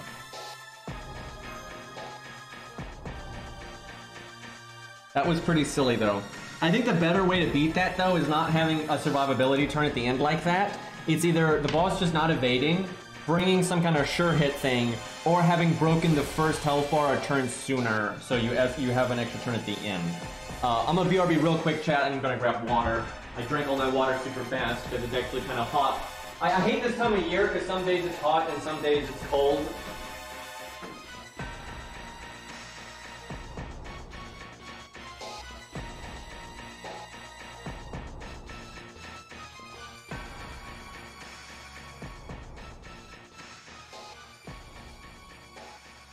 Man, when it's like really hot in like outside or in my house or whatever, like if I forget to turn the air on, which I do that all the time, so I don't even like realize I'm as hot as I am. I'm a fucking idiot. But anyway, whenever that happens, I drink so much water, it's ridiculous. All right, let's see what this account can do for this BB stage. This BB stage is actually pretty hard. Now my main account can do it pretty smoothly, no problem, because it's got like good berserkers and stuff. Okay, so okay, I'm not summoning that, but I want to look at what my ult account has to work with here. What does my ult account have for berserker? Eric Bloodaxe. Wow, that is not ideal for this stage. I'm not gonna lie, this account, if I was gonna actually bully, you know, BB, right? Like I was actually gonna sit here and just do that, I would probably like look to find a friend that could like slot a Hijikata, or I would summon my Mori for my main account. Because this account really doesn't have a good DPS option. Although we do have Martha Ruler, who I now realize I have somehow, even though, okay, so Martha Ruler is like an OG on this account for such a long time. This was before I was a streamer, right? Because I wasn't a streamer, I didn't really, I just started making a few YouTube videos and stuff. My ult account was only to be summoned by my main account for like a few units that I didn't have, right? So I basically leveled nothing. I leveled Proto Ku, so I thought it'd be cool to grail him over here, right? So I had Proto Ku, Gwaine, Gilgamesh, and I remember I just randomly had Martha, right? And that was like all I had. That was like everything that was leveled on the account for a really long time. So when I would do stuff on this account to like, you know, grab maybe a grail from an event or whatever, Martha got used a pretty healthy amount. So it's really weird that I never bothered to grail her to like 90. And now I want to look if I have enough grails to spare to just take her to 90, because I mean, punching things is cool, and it honestly is so weird that I never did that. Let's see. I've missed a lot of grails on this account though, because I don't do it. Okay, I have 11. I think I can justify 2 grails to take her to 90.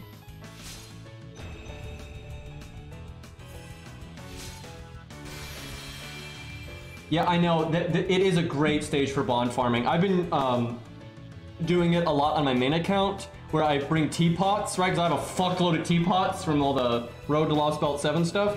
And I bring all the bond bonus CEs and all that kind of nonsense, and I've been putting Herc in the back and just getting a lot of bond for Herc, so that's been quite nice. But yeah, the base bond it gives is way higher than what you typically see in free quests.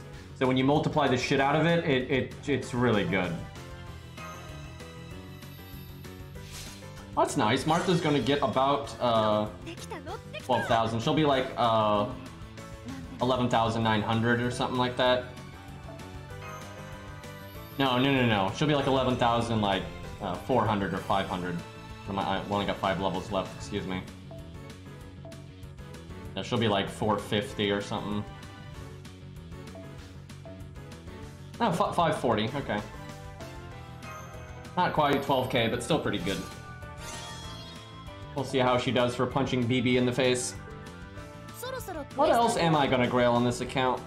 Let's see. I mean, Achilles to 120 seeming somewhat likely, and I wouldn't mind Gilgamesh. I just don't know if I've got the one, the patience for all the XP, and then 2, the coins. Constantine wouldn't be too bad. I actually like Constantine quite a bit. I need to make more content with him, actually. I should make a video. I could always do Robin or something if I ever wanted to show that off in a video. That's a good question about her passives. I didn't even think of that. Let's see. Also, what are her passives? Alright, she has... Oh, Berserker. Oh, baby. Boy, they are generous. Now, it's not as good for a ruler, because rulers don't get their, like, half counter class against Berserkers, but that's still pretty nice. These are all good for her, though, and this is the only one. I'm gonna wait until I think it's gonna matter, right? Because there's a reason to have all 3 of these. Yeah, I'll hold off on that. I might have to start getting bond on her or something. It'd be nice if I could get 2 instead of just the 1.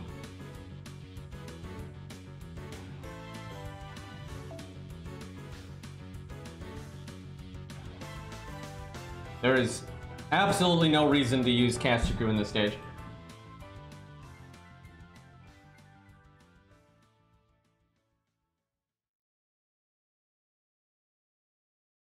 Alright, so Martha's the DPS. Honestly, the best thing for this account to summon then, if I was willing to go ham on it, would be Merlin, but I doubt you're gonna find anyone that has Merlin slotted with the event CE. Which, that's a travesty, but that is just kind of the state of the game right now. Besides, on my first attempt, I kind of like to do it without using a friend support in a significant way, so I'll just summon anybody with the CE and put them in the back. Actually, chat, I'm going to summon myself, so I give myself some FP. And we'll just, you know, do a little bit of gaming here, if you will. Alright, what can this account do? Does not have Plot Monk. Plot Monk is amazing for this stage for killing the guy at the start. There's Jerker, that's not too bad. There's Babbage. Actually, Babbage, the only problem with Babbage is he doesn't have a battery. Do I have his passive, though? I do not. I bet you I could get it, but it's probably not necessary. Like, I can probably make it work with Jerker. I'm surprised she's not 10-10-10 over here.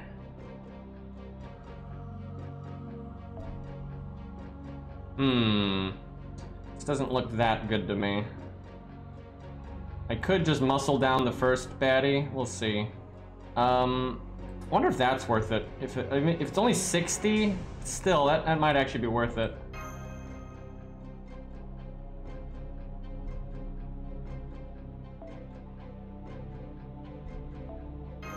Let's see, then I could...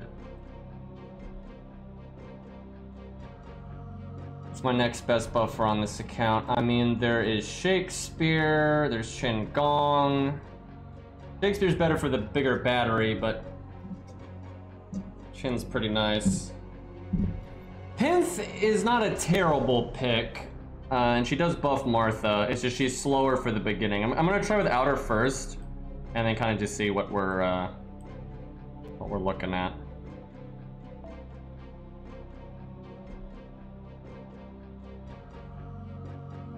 There's also Martha for Martha, but you know, guys, just make a full Martha team. Triple Martha, let's go. I'm sure somebody's done that.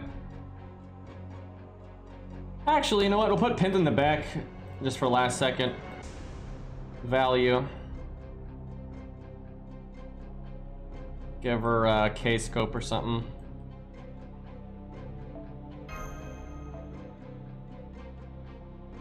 You can do Star Bomb, I guess.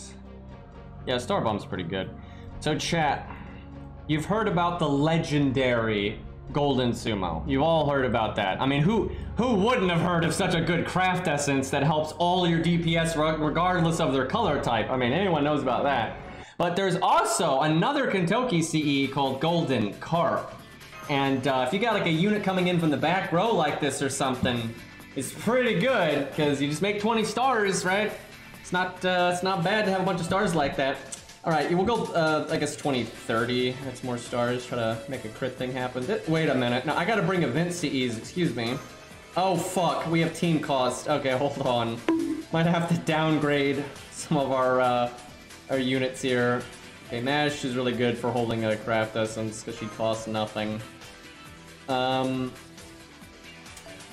I could do this, but that slows everything down a lot, and it's not like this account actually needs to be like that efficient because I've already like gotten most of what I need off the ladder anyway.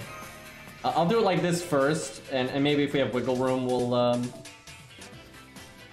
bring another farming CE.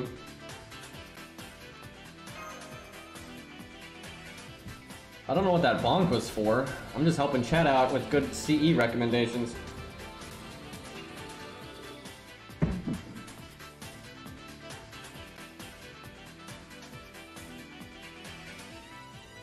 Chat, you know what a really bad timeline is?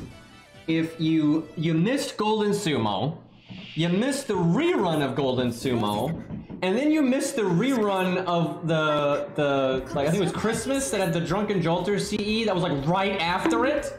Like that, it was literally like a month after Golden Sumo they reran, you know, Drunken Jolter, which is like the, you know, a poor man's Golden Sumo, but it's still decent, right?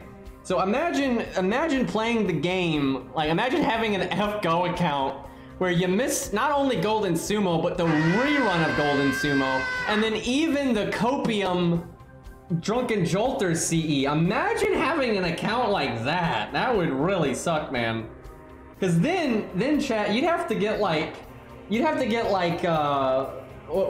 do you call it? Aerial Drive, Painting Summer, or the Vertra CE, that Quick Up Christmas one, and you'd have to level all three of them in order to match just, you know, what those other CEs could do in one place, right? It's ridiculous. And then if you're on an outrageous Copium, then you have to level that Ryko Buster CE. It's not even close to Aerial Drive, let alone Golden Sumo, right? So if you're having to rely on that Ryko CE, you're really having a bad time. Unsubbed, unfollowed. Is there anyone in my chat that's actually having, like, they're unironically having to use that Ryko CE, the Buster one? Because it's really a downgrade from. It's a downgrade from Drunken Jolter, Golden Sumo, and Aerial Drive. Me, oof. That's a tough time.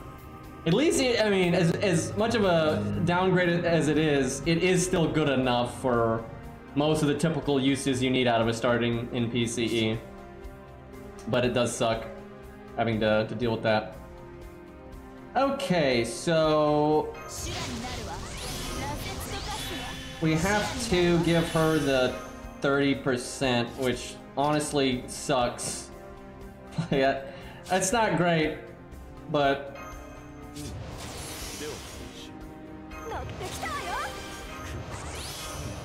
let's see if she can one-shot here. She's got to do 190, 176.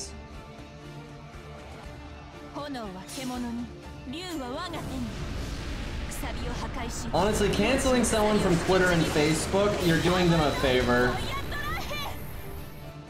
Uh-oh. Didn't kill it. Not quite enough damage there.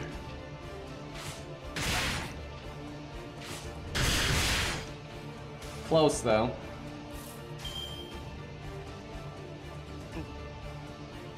It's only gonna give her like 1 or 2 NP gain. Honestly, what's gonna go bad here is just the lack of NP gain for Martha. She's gonna lose the buffs before she can NP.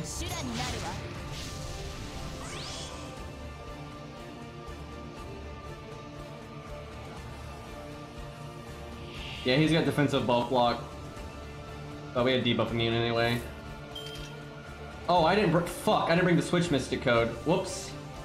Well, we were doing it wrong to begin with.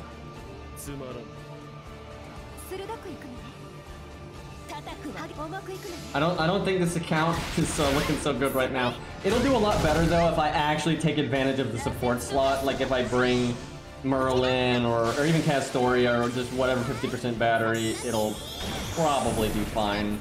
But like this run is not looking so good. Especially because I brought the wrong Mystic Code. That was pretty bad.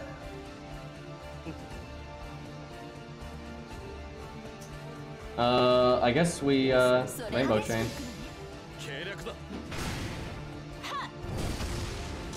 This is where Martha having her starting NP passive would be good. I could NP right now.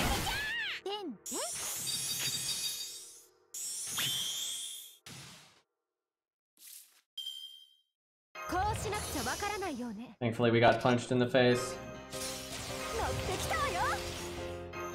Man, we have like no buffs though. Oh, I don't know about this. I don't think this is gonna do so hot. Probably should have done the Star Bomb until I actually had Buster cards.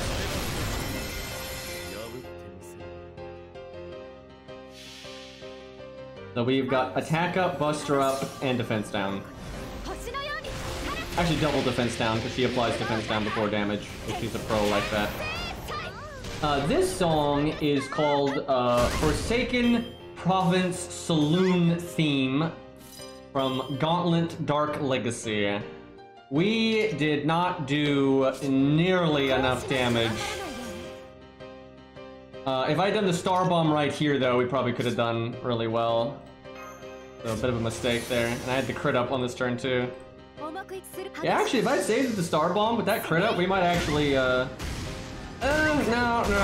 Yeah, we crit anyway. I mean, it's solid damage, but that's not enough to kill. Boy, this is awful.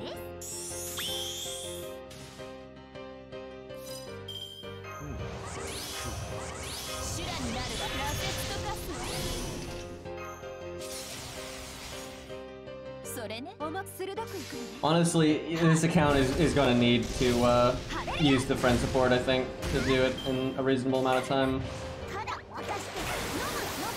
Nice damage. Although this account doesn't really need to farm the event much. But a really good way to fuck up BB if you're unable to bring like a good ruler or something like that is like Hijikata or a Mori, because they have event bonuses and Berserkers do good damage against Moon Cancer.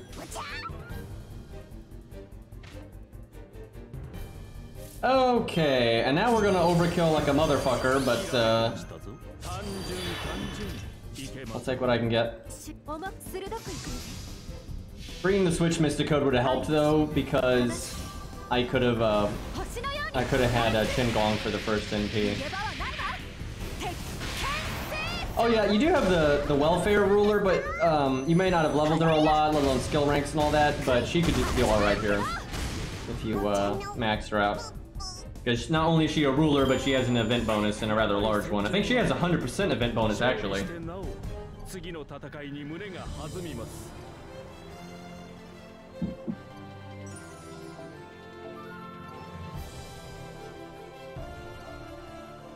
But if you can't do that node well, which I think most accounts can, because even this account, if I, took advantage of the friend support, I think could do it decently smooth. So it's not that hard to do it. But if you can't, the caster node's fine. The caster node's as good as a final node from other events anyway.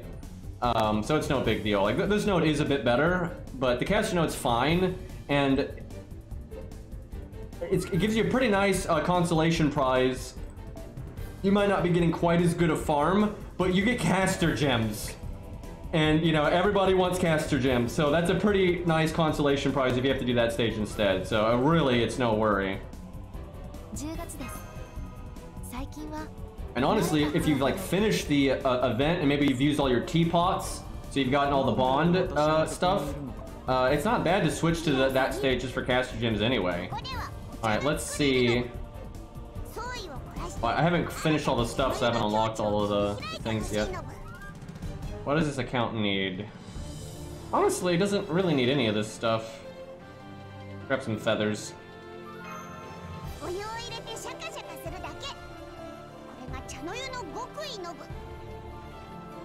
Alright, let's finish all of the event stuff. Only got a few left. Alright, we got a Berserker one. That's probably Hijikata, because I don't think we did that one. Actually, I think that's it. Yeah, we have Hijikata and that one free quest.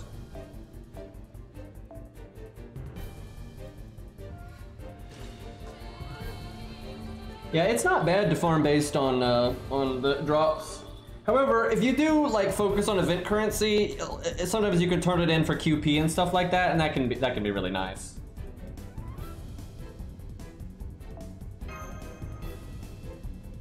This is really easy to solo with AoE, so obviously we're going to use single target.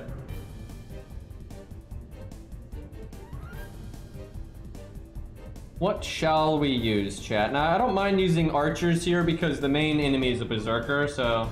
Although maybe that's too easy, I guess we'll see. Could give William Tell another go, but he's horrible against berserkers because he has no survivability. Now, Izo's too easy because he's an event servant.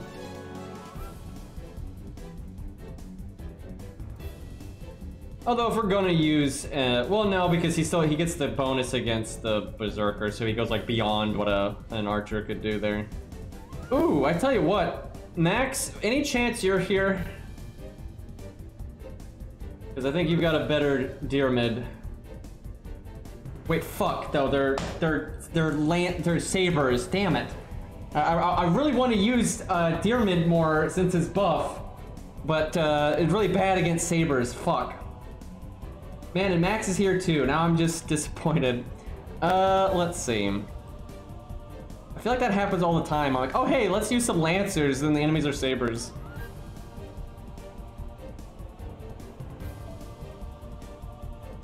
Let me look at my own units. Chat, if we had story replay, where could I use Pyramid for? Now, I gotta say, they've never had an archer boss that was like, you know, Zeus tier or Demeter tier, I don't think. But there's Berserker. I mean, Fluffy, obviously, but you know, Ku's way better for that. Let's see, though. What could we use Pyramid on? I mean, you could always do anything at neutral. Yeah, Lost Belt 4 Tree. I mean, that's fair. He could probably do pretty well there. I think AoE's a bit better, but still, I think he could do all right there. Yeah, Moriarty. Yeah, you got Moriarty, and you could do a really budgety setup there to make it challenging. And you've always got Lobo, of course, things like that. Hot Wheels isn't very hard. Hot Wheels boss fight on his own in Lost Belt 4 is nothing compared to like, I mean, even Gwaine, for God's sakes. But it's nothing compared to like Demeter, Aphrodite, Zeus, Lee in Lost Belt 3, right? Shiom in fucking Shimosa, right? They don't, it's not equivalent to that. It's not even equivalent to like Sitting Master in Shimosa. Shimosa actually has a lot of good boss fights for a lot of stuff. And Tomoe's not either. Tomoe is not like that hard. Some people say she's really hard, but even back in the day, I always thought that boss was pretty easy. Although I had Ku, and you know, Ku's kind of perfect for it, but yeah, versus Fluffy would be a nightmare. That would be tough.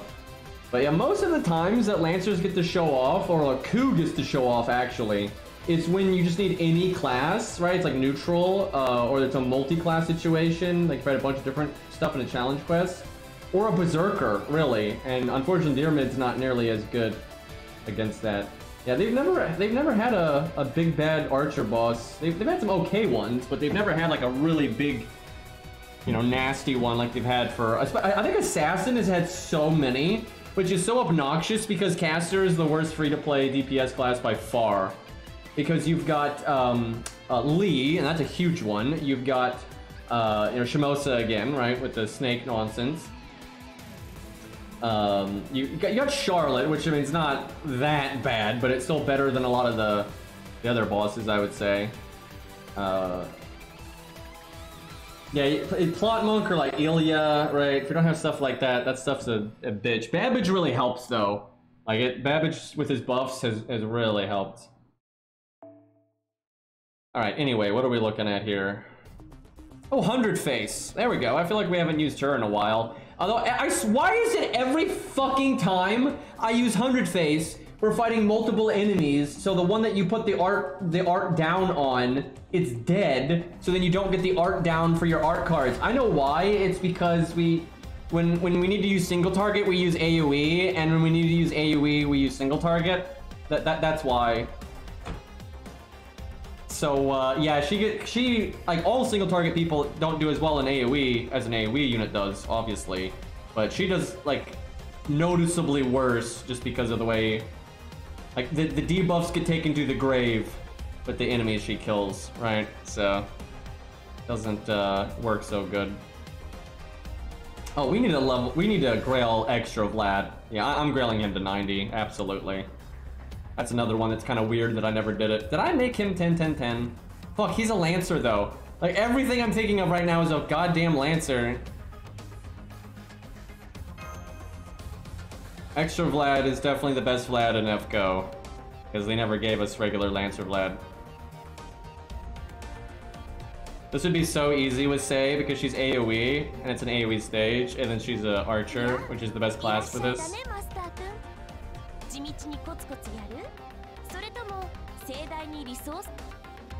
Alright, is Vlad... He is not 10-10-10. That is not Vlad, that is Sheba. Let's see if I can fix that. Oh joy, hero proofs. Oh joy, more hero proofs. I haven't done his buff quest either. Kind of a yikes on that one.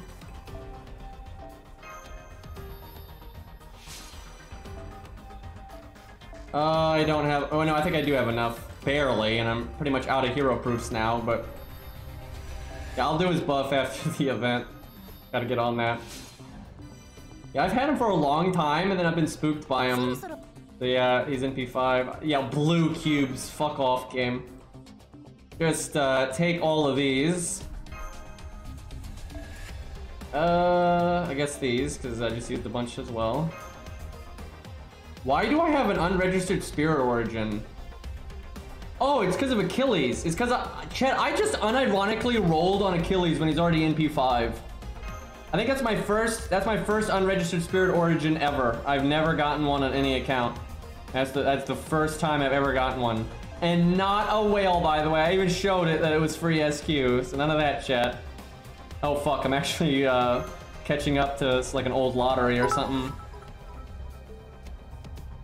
But yeah, chat, I just need to get 9 more Achilles, and I could get 1 5-star. What a fucking joke.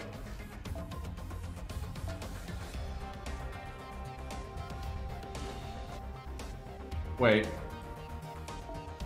I didn't like do command codes or anything. Fuck. Alright, we'll just see if chat's got something interesting to use. Chat, I've always been frustrated with FGO's UI and stuff, but now that I play Arknights a lot, I'm so spoiled. You know, Arknights doesn't make you watch the story segment over and over and over and over and over again, and just so many little things that make the game so much. Holy fuck! Look at it, he's got all of these. What I remember years ago, dude. I remember so many years ago, like in my chat, Cairo's chat. I remember Faust on Discord. You know, Faust was really representing that he was waiting for Arcawade and he really wanted them to, you know, at Arcade, and he was just sitting there waiting for it, and that was years ago. He was not lying. He was absolutely not lying, because they finally did add Arcade, and just boom! Look at this nonsense. I almost want to use that out of just, I mean, holy crap. You know what? Yeah, let's see what she can do. Why not? Because like that's impressive. I don't know if Black Grail is the way to go on a stage like this, but we can weather it. I'm proud of him. Yeah, I'm impressed. I'm impressed. Yeah, I remember him talking on Discord and stuff. Not hollow words. Not hollow words. Oh, sweet, you're getting Gundam Evolution. Nice, dude. Feel free to add me. My name's Green Axer, one word. Green was taken. I logged in so fast when the servers went up, and some other jackass took the name Green, and he didn't even capitalize the G. It's one of you fuckers. Oh, it's one of Icy's. It's fucking Icy. I like the one too. Yeah, look at that shit. Look at that uncapitalized nonsense. Alright, let's see here.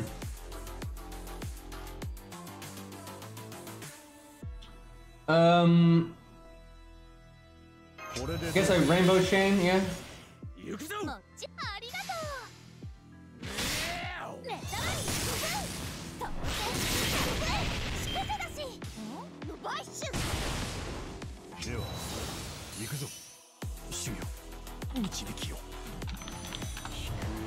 So we have like pseudo type Earth, right? Because like archetype Earth is like, it's like Earth trying to make an ultimate one, but it's not actually an ultimate one, essentially. So because of that, I wonder if like the reason they're adding her is because Ort is going to be in Lost Belt 6, right? And they're going to like do something with that. It wouldn't shock me if they do.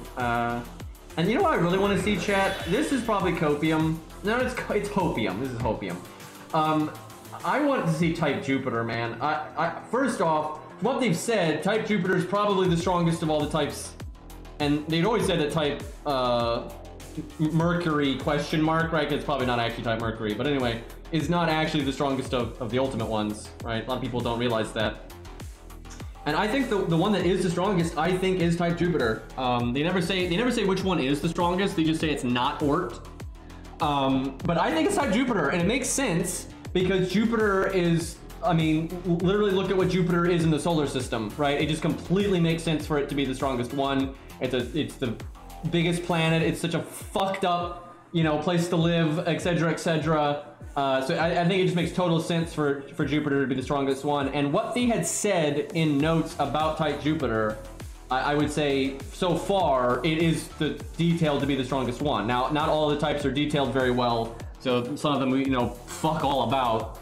But I suspect Jupiter is the strongest one, unless they want to just pull some stupid shit out of their ass and be like, no, this is actually the strongest one. It's actually, you know, Pluto, they got ganked. It was actually the strongest one, guys. I highly doubt that.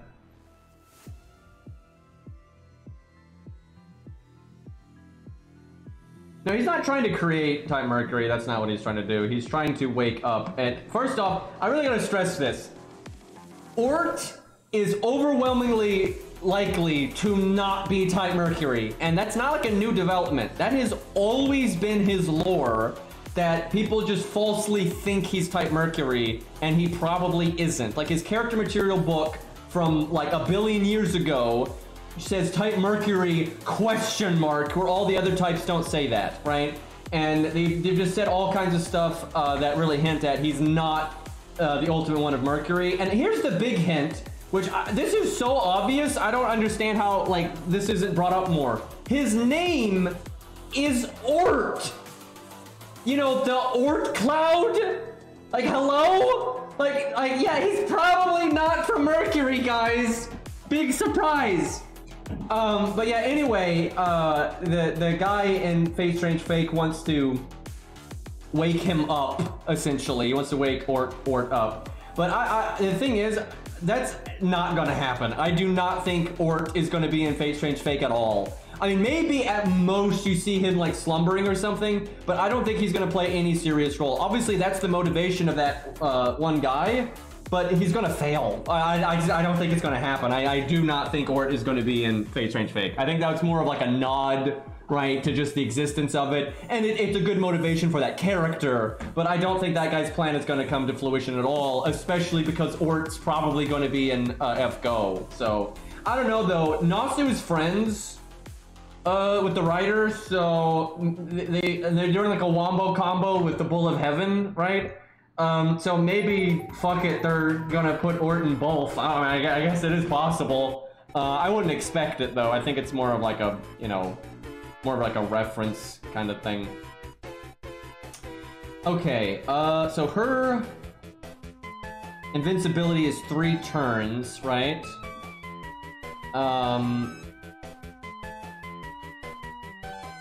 I guess I just cast it now? I don't think there's any reason not to cast her invulnerability.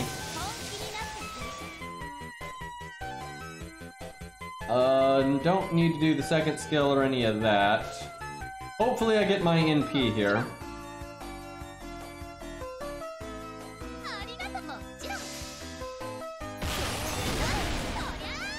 Over here kicking people in the face. That animation, I don't think I've ever seen that one before. What the hell?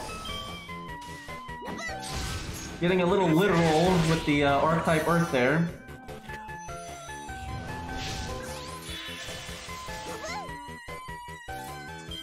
Why am I at 97%? Can someone explain this to me? I don't want to use my full battery when I'm at 97%. Fuck. Alright, time to make stars. No command code on that one.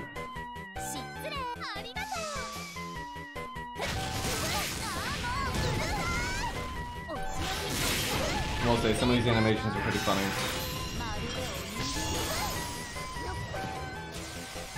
Look at us doing AoE normal attacks.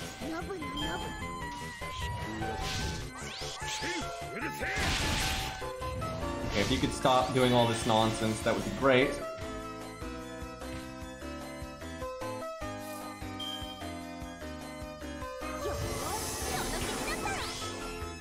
I guess I do the attack up. What do I do here? We can Rainbow Chain, but I'm kind of leaning towards Art. However, if we Rainbow Chain, we actually make the other Art card 100% crit chance. Which is pretty nice.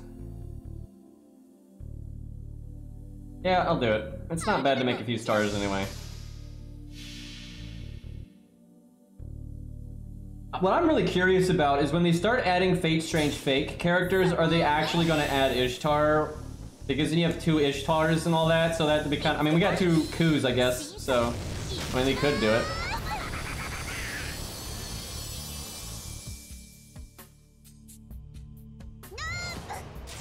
Damn it, we didn't actually kill him. Fuck. That'd have been so good, because if we killed him there, we could have taken 2 guts from him.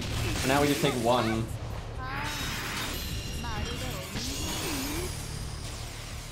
Still really good damage, all things considered. You know, it's getting really hard to justify our second skill, but I guess we just do it. I think sometimes you just have to suck it up and, you know, it is what it is. Can we get a triple? I feel like we can get a triple. You know, I'm gonna do slow-mo here. Let's get dramatic.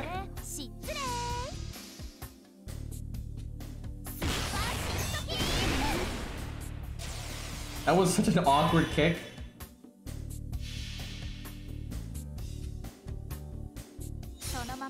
Honestly, I like Fate Strange Fake Ishtar more because she's like actually Ishtar instead of Rentarded, but her abilities are like just fanfiction nonsense, so I'm not a huge fan of that. Man, if we'd gotten that double kill earlier, I'd be feeling pretty confident. So Faust, how, I am curious, because you are such a big Arcawave fan, how satisfied are you with how they've done Arcade and FGO. Like, you know, animations, gameplay, you know, voice act, all the stuff, right? Like, overall, how happy are you with the implementation?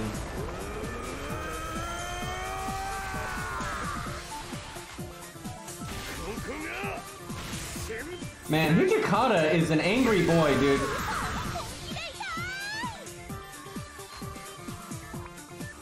Please don't one-shot me. Alright, we got, it's not one hit evade, we got all turn. Alright, he's got more guts. That burn is never gonna amount to anything. Alright, go full NP gain. So, quick art is still better than a rainbow chain. Better than I expected, but could have been better. Yeah, that's a lot of stuff right now, because I actually feel like the animation quality in the last 2 years, in a lot of cases, is actually worse than it was. But I'm hoping that'll get fixed soon.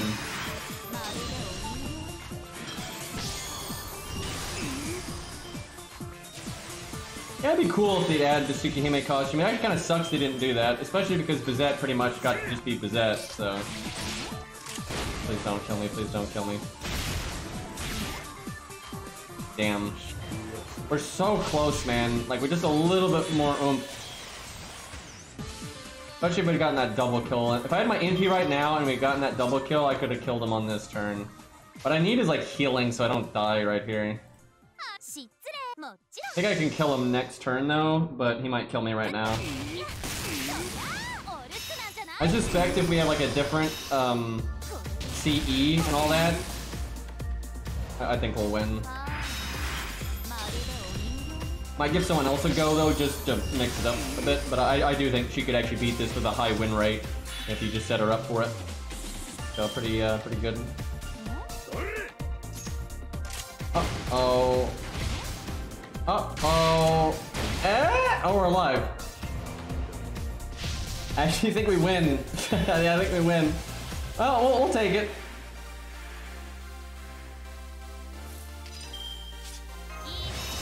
It's actually possible that we'd live again, because he might only attack once.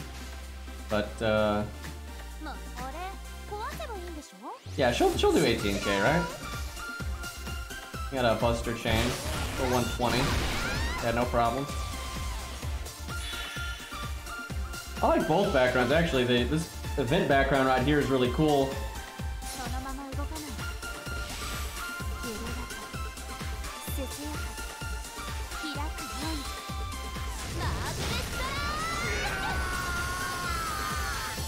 Alright.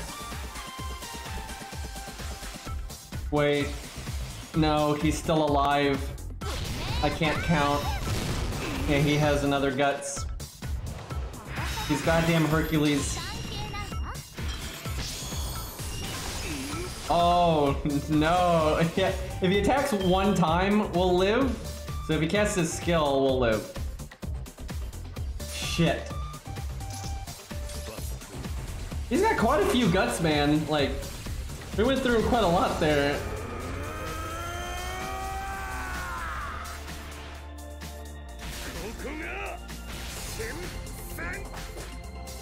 Getting shot right in the face, too. Buff, buff, buff. Use a skill? That's not a skill. That's a katana. We got weaved on. So, he would have died to the dots, but he can't because we're dead. So, we tried. Oh, okay, game. Hijikata has grown on me over the years. I was never, like, that hyped when he got added, but he's not so bad. Look at that face. Angry Japanese man greater than archetype Earth. Yeah, it's video games for you. What is... Everyone's getting 120s now, man. And my Ku's over here at 118. It's nonsense. Well, that's the new costume, which actually I haven't really looked at the new costume. I don't even know what it changes.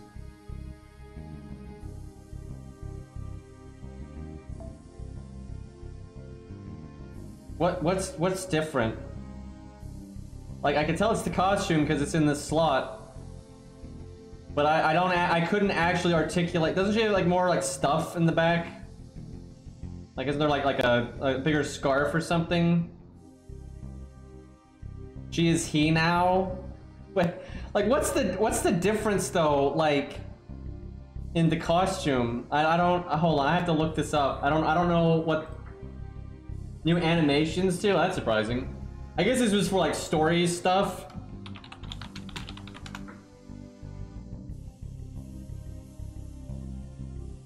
Did they literally just make it non-gender bend? Is that what they're doing? All right, let's see. So this is based on what, stage 1?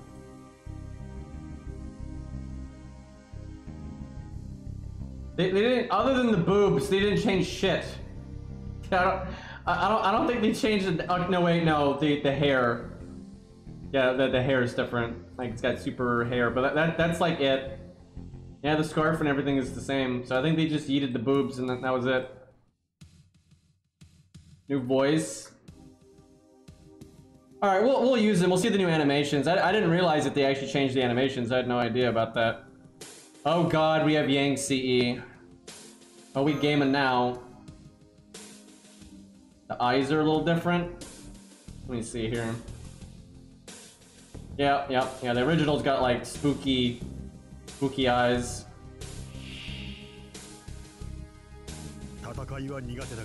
Yeah, I had no idea they got new animations.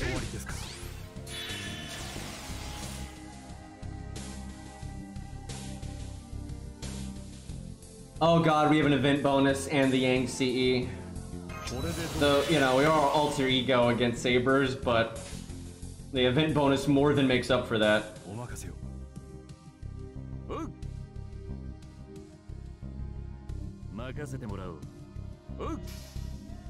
So what I thought they were gonna do, I thought they were gonna have Okita's voice actress just, you know, do kind of a male voice. That's what I thought they were gonna do, but they got a different voice actor entirely.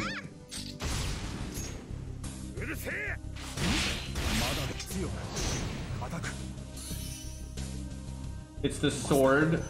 So it's like the kiddo in the summer version. It's just grown up.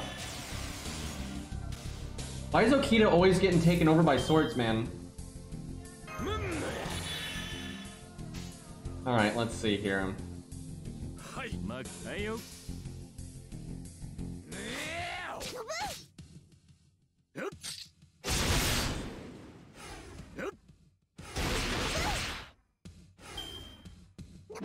I'm assuming the NP is different.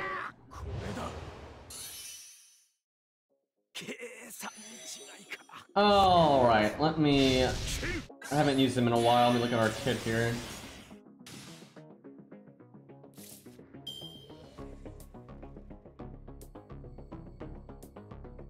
Alright, we can battery an NP right now, and we wouldn't whiff too much.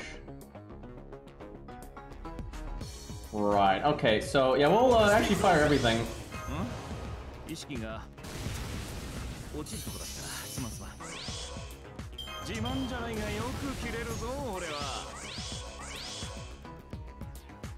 Yeah, so far the animations look the same to me, so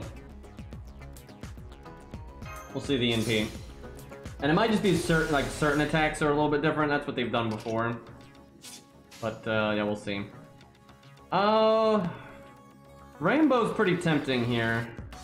Hijikata doesn't have burn on him. If the NP kills... Okay, here's what we'll do. We'll do Buster, that way I can do the burn right away.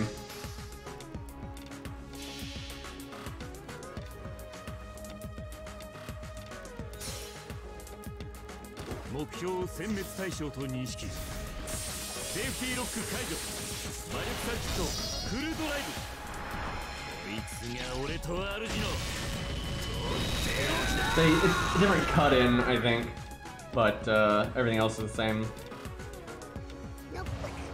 I've had a VPN for years and I never bothered to use it. Whoops. Good job, good job. Wow, she almost popped guts there because of all the fucking bonus stuff. If she had burn, I guess he, right now, actually, excuse me. If he had burn on Hijikata, you would have broke Guts.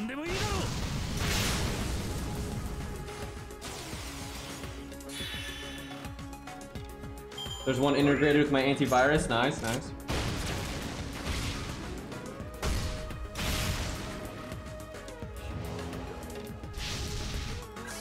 Not all VPNs are subscription services. There's some free ones. They're normally not very good though. And then, like they said, he's packaged with his antivirus. So there's a variety of ways. But generally, the mainstream and like really good ones are generally subscription. But what you can always do is if you need it for like something very specific, you can just subscribe for a month, instantly unsubscribe, and then during the month do what you need to do, and then that's that. Well, NP gain is the most important thing, so I think Art, quick.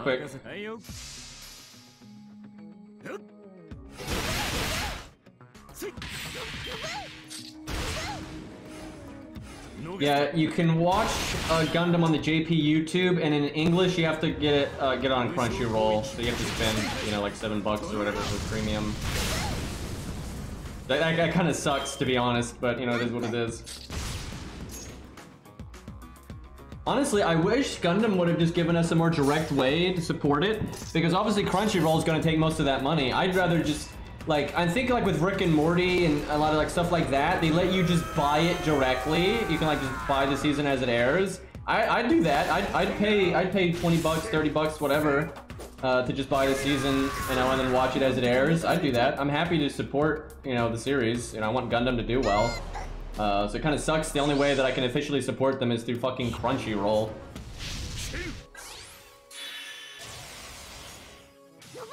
But I do want to make sure to, you know, support it. I want Gundam to do well.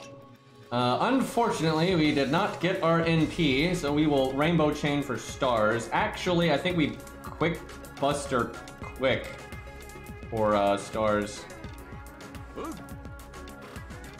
Hopefully this 80% crits, because that's more stars.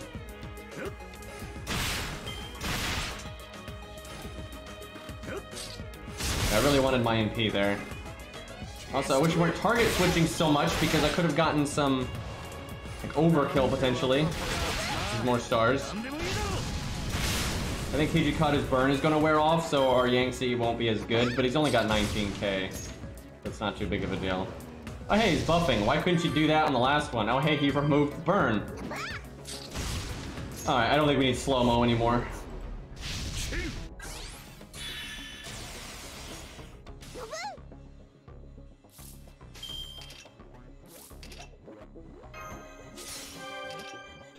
Alright, so... I think I rainbow. Wait, what if this doesn't do 23k to a saber? I mean, I don't know. Event bonus, I would hope. Yeah, no, we got it. Yeah, it's totally fine. I will say, Okita Alter has always had one of the better cut-ins that didn't feel like super forced and shitty. I doubt that counts as burning field, but I've never tested it. I mean, it is fire, so I mean, maybe.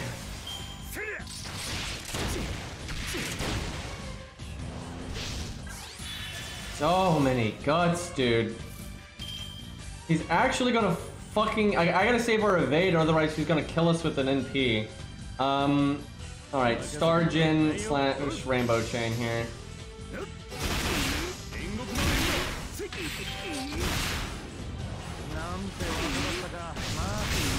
You know, if I was an Okita Alter fan, I think what I would do with this costume is I'd put the character in random. So every once in a while you're getting taken over by the sword, essentially. Okay, he's got his NP. Let's go for a triple here. I think I play it safe.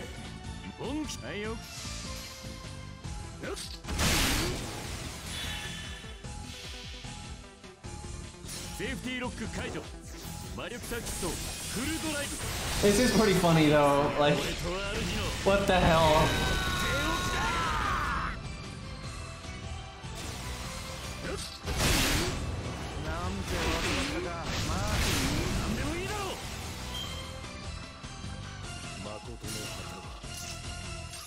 It'd be cool if they gave him his own character, like full on, but it is pretty cool. It's better than nothing.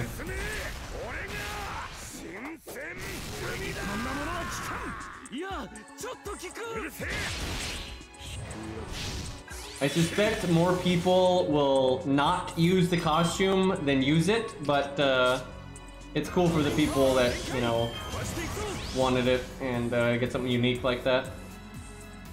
Alright, full NP game. Please don't kill me. Okay, got our NP. Go for a triple. Gonna gain another stack of guts though. Don't kill me. None of that Buster crit nonsense. He's only got one guts. We got this.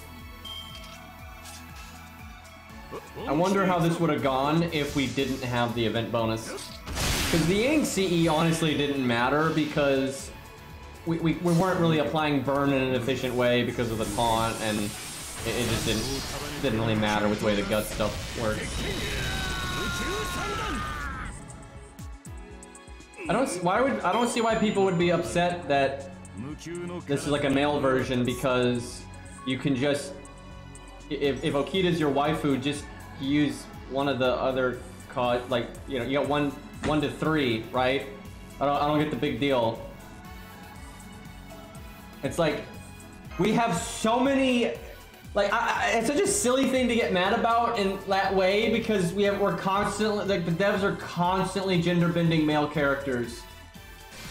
Like we got Jacques the Molly and all this other stuff, right? We're just constantly gender bending male characters, so I don't see the big deal here.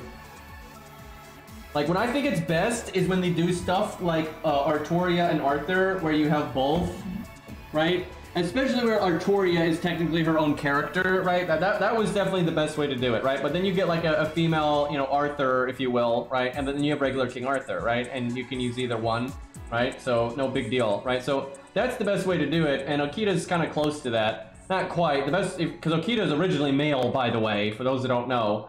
And we never really have a proper male Okita, right? So it'd be nice if they would do that, but yeah, I don't get the big deal. People can get very silly with some of that stuff. Ma waifu. It's like people that freak out if like a pop singer has a boyfriend, or now that's not even the thing anymore. Now it's like if a VTuber has a boyfriend, that's what makes everyone mad now. But like this is what I don't like. I really dislike this. It's not even the fault of the audience. It is absolutely the fault of like management for like the idols and VTubers and that kind of shit, because it is a minority of people that behave that way and freak out over that stuff. It's a tiny minority, but it's a large enough minority that there is some money in it, and these companies pander to it. Instead of shutting it down and making it clearly not socially acceptable to behave that way and stuff, they pander to it. And so they make slightly more money, and they cultivate a very unhealthy mindset, and it's all creepy and terrible, right? So yeah, that whole thing is just shit, dude. And here's the thing, I don't think like parasocial relationships are bad when they're done in a healthy way, right? Where you like, for example, people that watch me, I try to be, I try to be fair about this. I try my best to actually get to know my viewers and try to interact with my viewers. I'm a smaller stream, so I can do that. But people know it's going to be one-sided, and but some people like that, right? And like they like not having the same, how do you put it, responsibilities as like maybe a more normal friendship or something, right?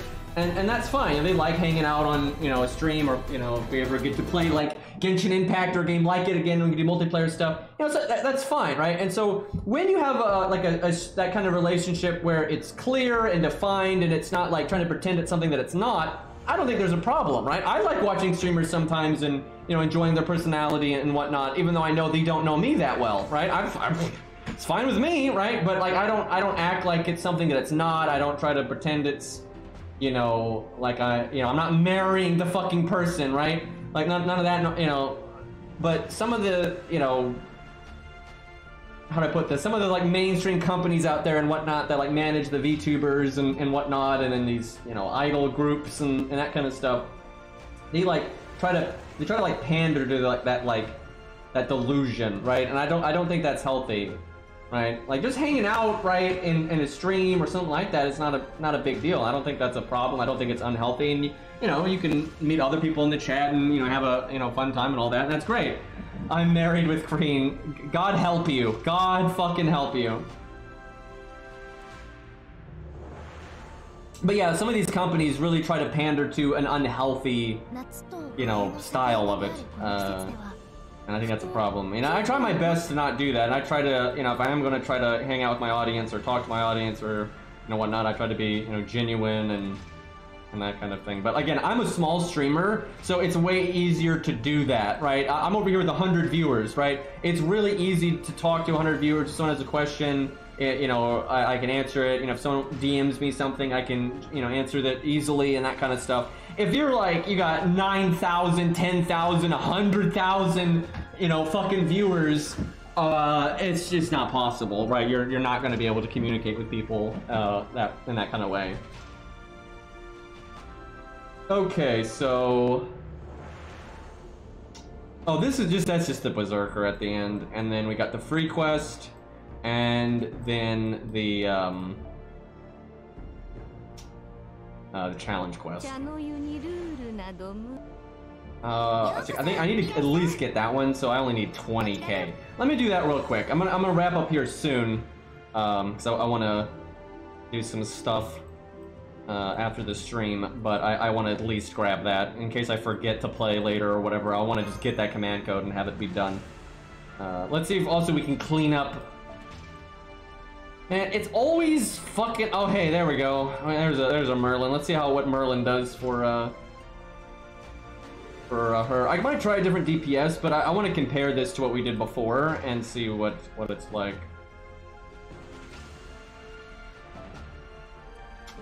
Let's see. I guess you just switch out and you put in Merlin and then you buff with Merlin. You could also wait a turn and try to get Jolter's NP on turn 2.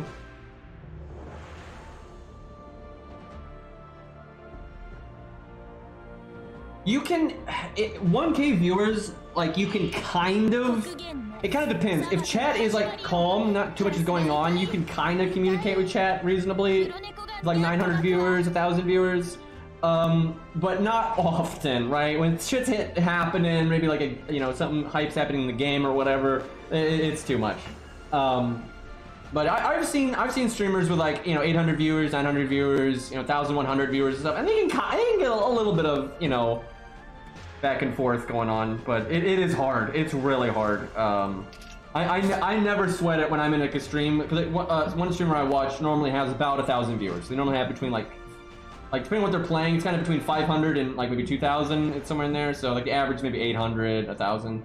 And you know, oftentimes they'll miss a sub, they'll miss a, you know, a question or whatever, and I don't give them any flack for that. It's like they got a lot on their plate. So, and you know, some streamers have, you know, 5,000, 6,000, 10,000, you know, 20,000, right? It gets pretty wild out there. So, because it's one thing if all you're doing is looking at the chat, right? Like let's say you have 1,500 viewers, right? If all you're doing is staring at the chat, you can actually keep up with it kind of well. But if you're also playing a game or whatever, no way, right? I miss a lot of my chat, for fuck's sakes, when I'm like really doing something. If I'm like playing like Arc Knights especially, because it's not turn-based, I'll miss quite a bit in chat. Sometimes when I go back and look at like a VOD, I'll be like, oh fuck, I missed some, you know, interesting questions or some good comments or whatever, right? I'm like, damn it, I completely missed a conversation that was happening, right? So yeah, it's kind of sucks, but it is what it is. All right, I guess I just stun him and get what NP I can here. Do that for the gain. Not really good NP gain for either of them though. I'm trying to not use waiver skills on Berserker. But I mean, we literally made 1 NP, so that's not really gonna happen. It just sucks because she's like close, right? She needs, you know, 8 NP because of the roundup. You know what I could do? I don't know if I'm doing this. I don't know if this is a good idea, but this is what I'm gonna try.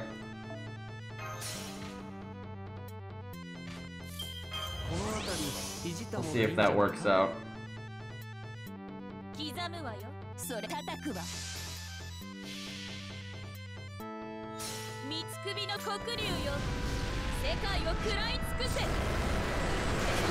So I always say my favorite streamer is Ouroboros, right? That's I watch him a lot, and sometimes his stream can get pretty big. Sometimes he gets up to like 1,000 to 2,000 viewers.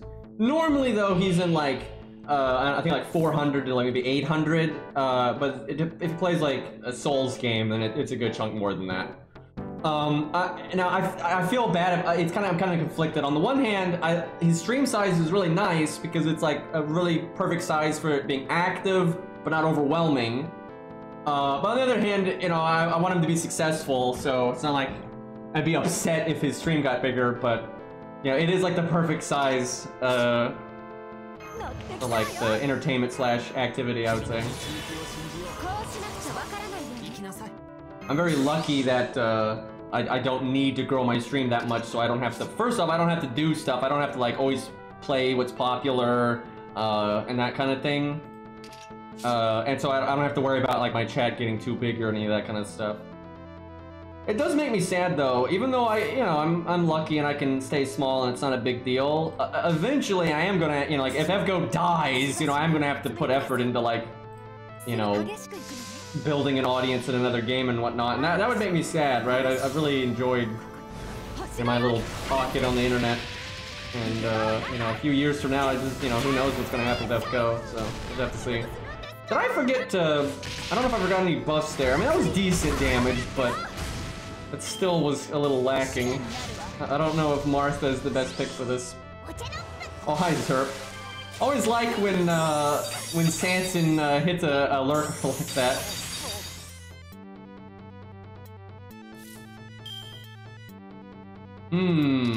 What can I do for damage? I guess that's pretty good. Yeah, Martha is just not quite enough oomph, I feel like. Because, I mean, for God's sake, she has Black Grail, so...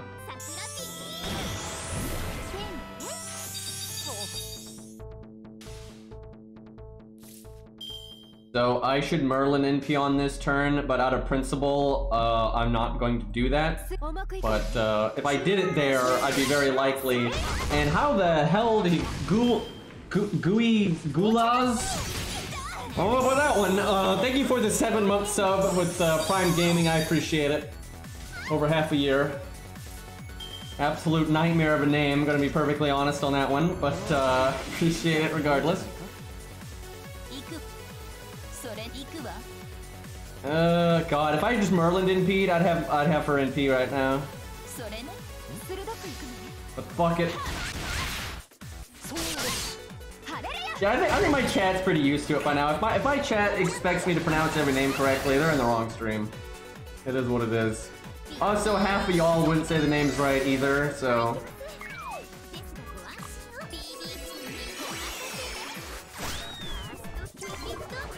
I've never really understood why BB's like shot has a bunch of like mats in it. Like it has FGO farming materials in it. I've never really gotten what's going on with that. Like, are they saying she's trying to help you farm? Like, I don't really get it.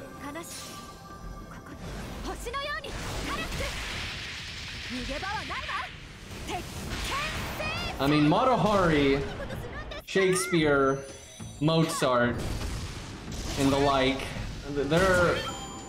their animations are so bad. I mean, like that tea sipping animation is better than their animations, and like I'm not kidding. I'm not being hyperbolic. Like they're that bad.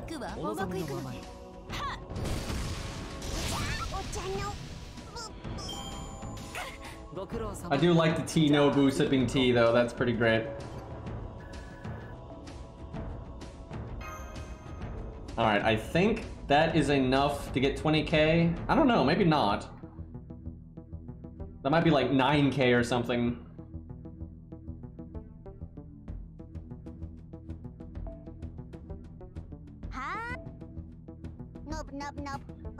Alright, let's see. That hits the green pretty hard. I've got the most in red.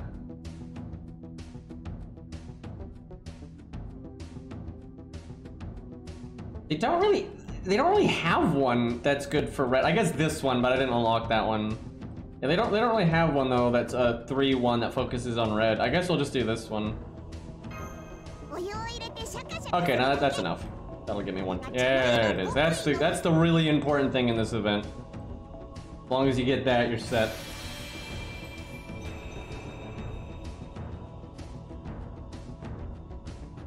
Yeah, like, some animation updates suck and all that, but they're pretty much always better than day one animations. I think that's pretty easy to see. That being said, because the animations have been kind of a weird spot lately, I'm kind of, you know, I'm hoping they don't animation updates on my favorites until they kind of get that stuff sorted out. Alright, boys, I think we'll wrap up there, because I want to go, maybe play some Gundam Evo or something and see what people think of the new Gundam anime and all that. But I'll try to get a full day of streaming in tomorrow. Either that or I'm going to work on a video. I do have some video ideas that I've been kind of wanting to do. But everything I want to do is going to take like a fuckload of time. Like I want to do a tier list update and shit like that. But if I do a tier list update, I won't be able to stream like at all for a while.